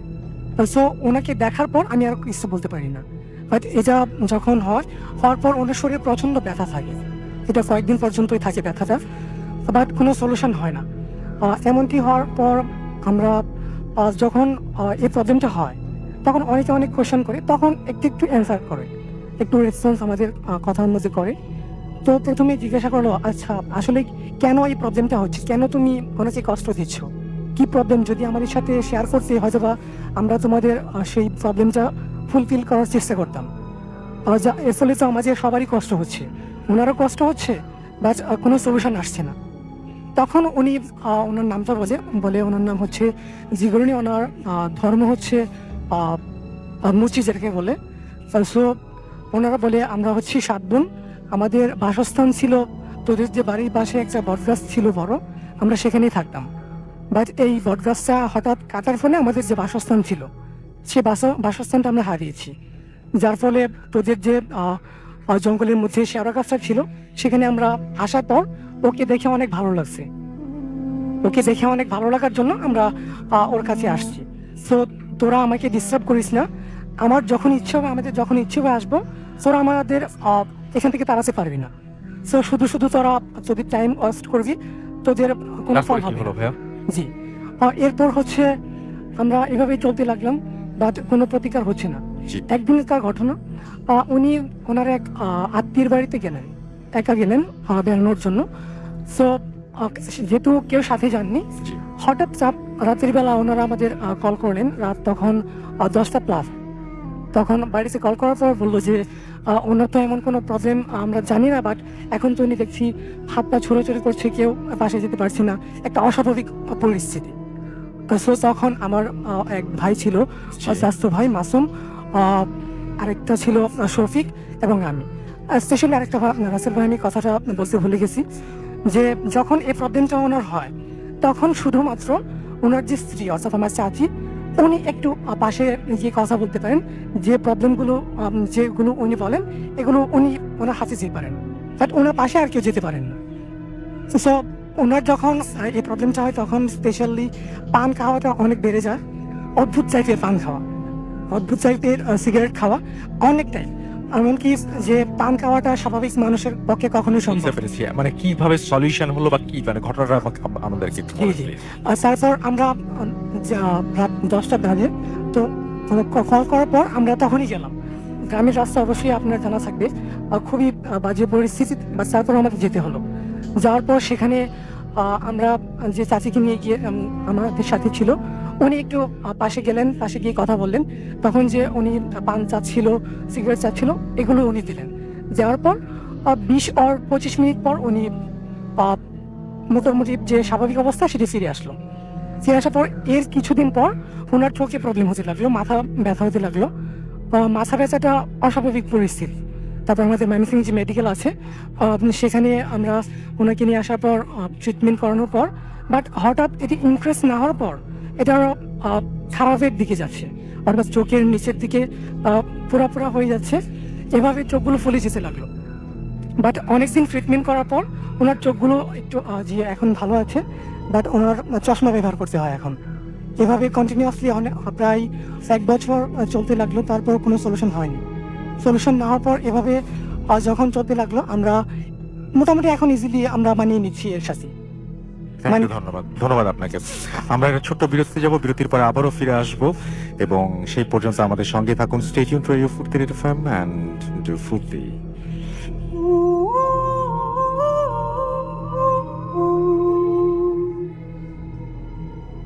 Yes, the night comes alive with Gramin Phone. You're listening to Radio Food Theatre FM. ঘড়িতে সময় রাত 1:52, অর্থাৎ বুঝতেই পারছেন আমাদের হাতে আর সময় নেই। কমেন্ট পড়ার ইচ্ছা ছিল, বাট এখন আর সেটা সম্ভব হচ্ছে না। আজকের মতো আমাদের এখানে বিদায় নিতে হচ্ছে। কথা হবে আবারও আগামী শুক্রবারে। সেই পর্যন্ত আপনাদের ইমেইলের অপেক্ষায় থাকবো। আপনাদের ইমেল অ্যাড্রেস তো জানিয়ে দিয়েছি, তারপরেও আরো একবার জানিয়ে দিই। আমাদের ইমেল অ্যাড্রেস হচ্ছে foodfm@radiofurti.fm, which is BHWTFM@radioforti.fm। আপনার নাম, ঠিকানা এবং ফোন নাম্বার সহ আপনার জীবনে ঘটে যাওয়া বা আপনার জানা সেরা ঘটনা লিখে পাঠিয়ে দিন আমাদের কাছে। ঘটনার শুরুতে অবশ্যই উল্লেখ করুন যে ঘটনাটি আপনি স্টুডিওতে এসে শেয়ার করতে চান, নাকি আপনি চান আপনার ঘটনা আমরা পড়ে শোনাই। যারা দেশের বাইরে রয়েছেন তারা সরাসরি অডিও ক্লিপ পাঠাতে পারেন বা লিখেও পাঠাতে পারেন ঘটনাটি। আমরা আজকের মতো এখানে বিদায় নিচ্ছি। কথা হবে আবারও আগামী শুক্রবার ইনশাল্লাহ। সেই পর্যন্ত সবাই ভালো থাকুন, সুস্থ থাকুন, সুন্দর থাকুন, মোস্ট ইম্পর্টেন্টলি ফুর্তিতে থাকুন। আজকের মতো এখানেই বিদায় নিচ্ছি। টাটা।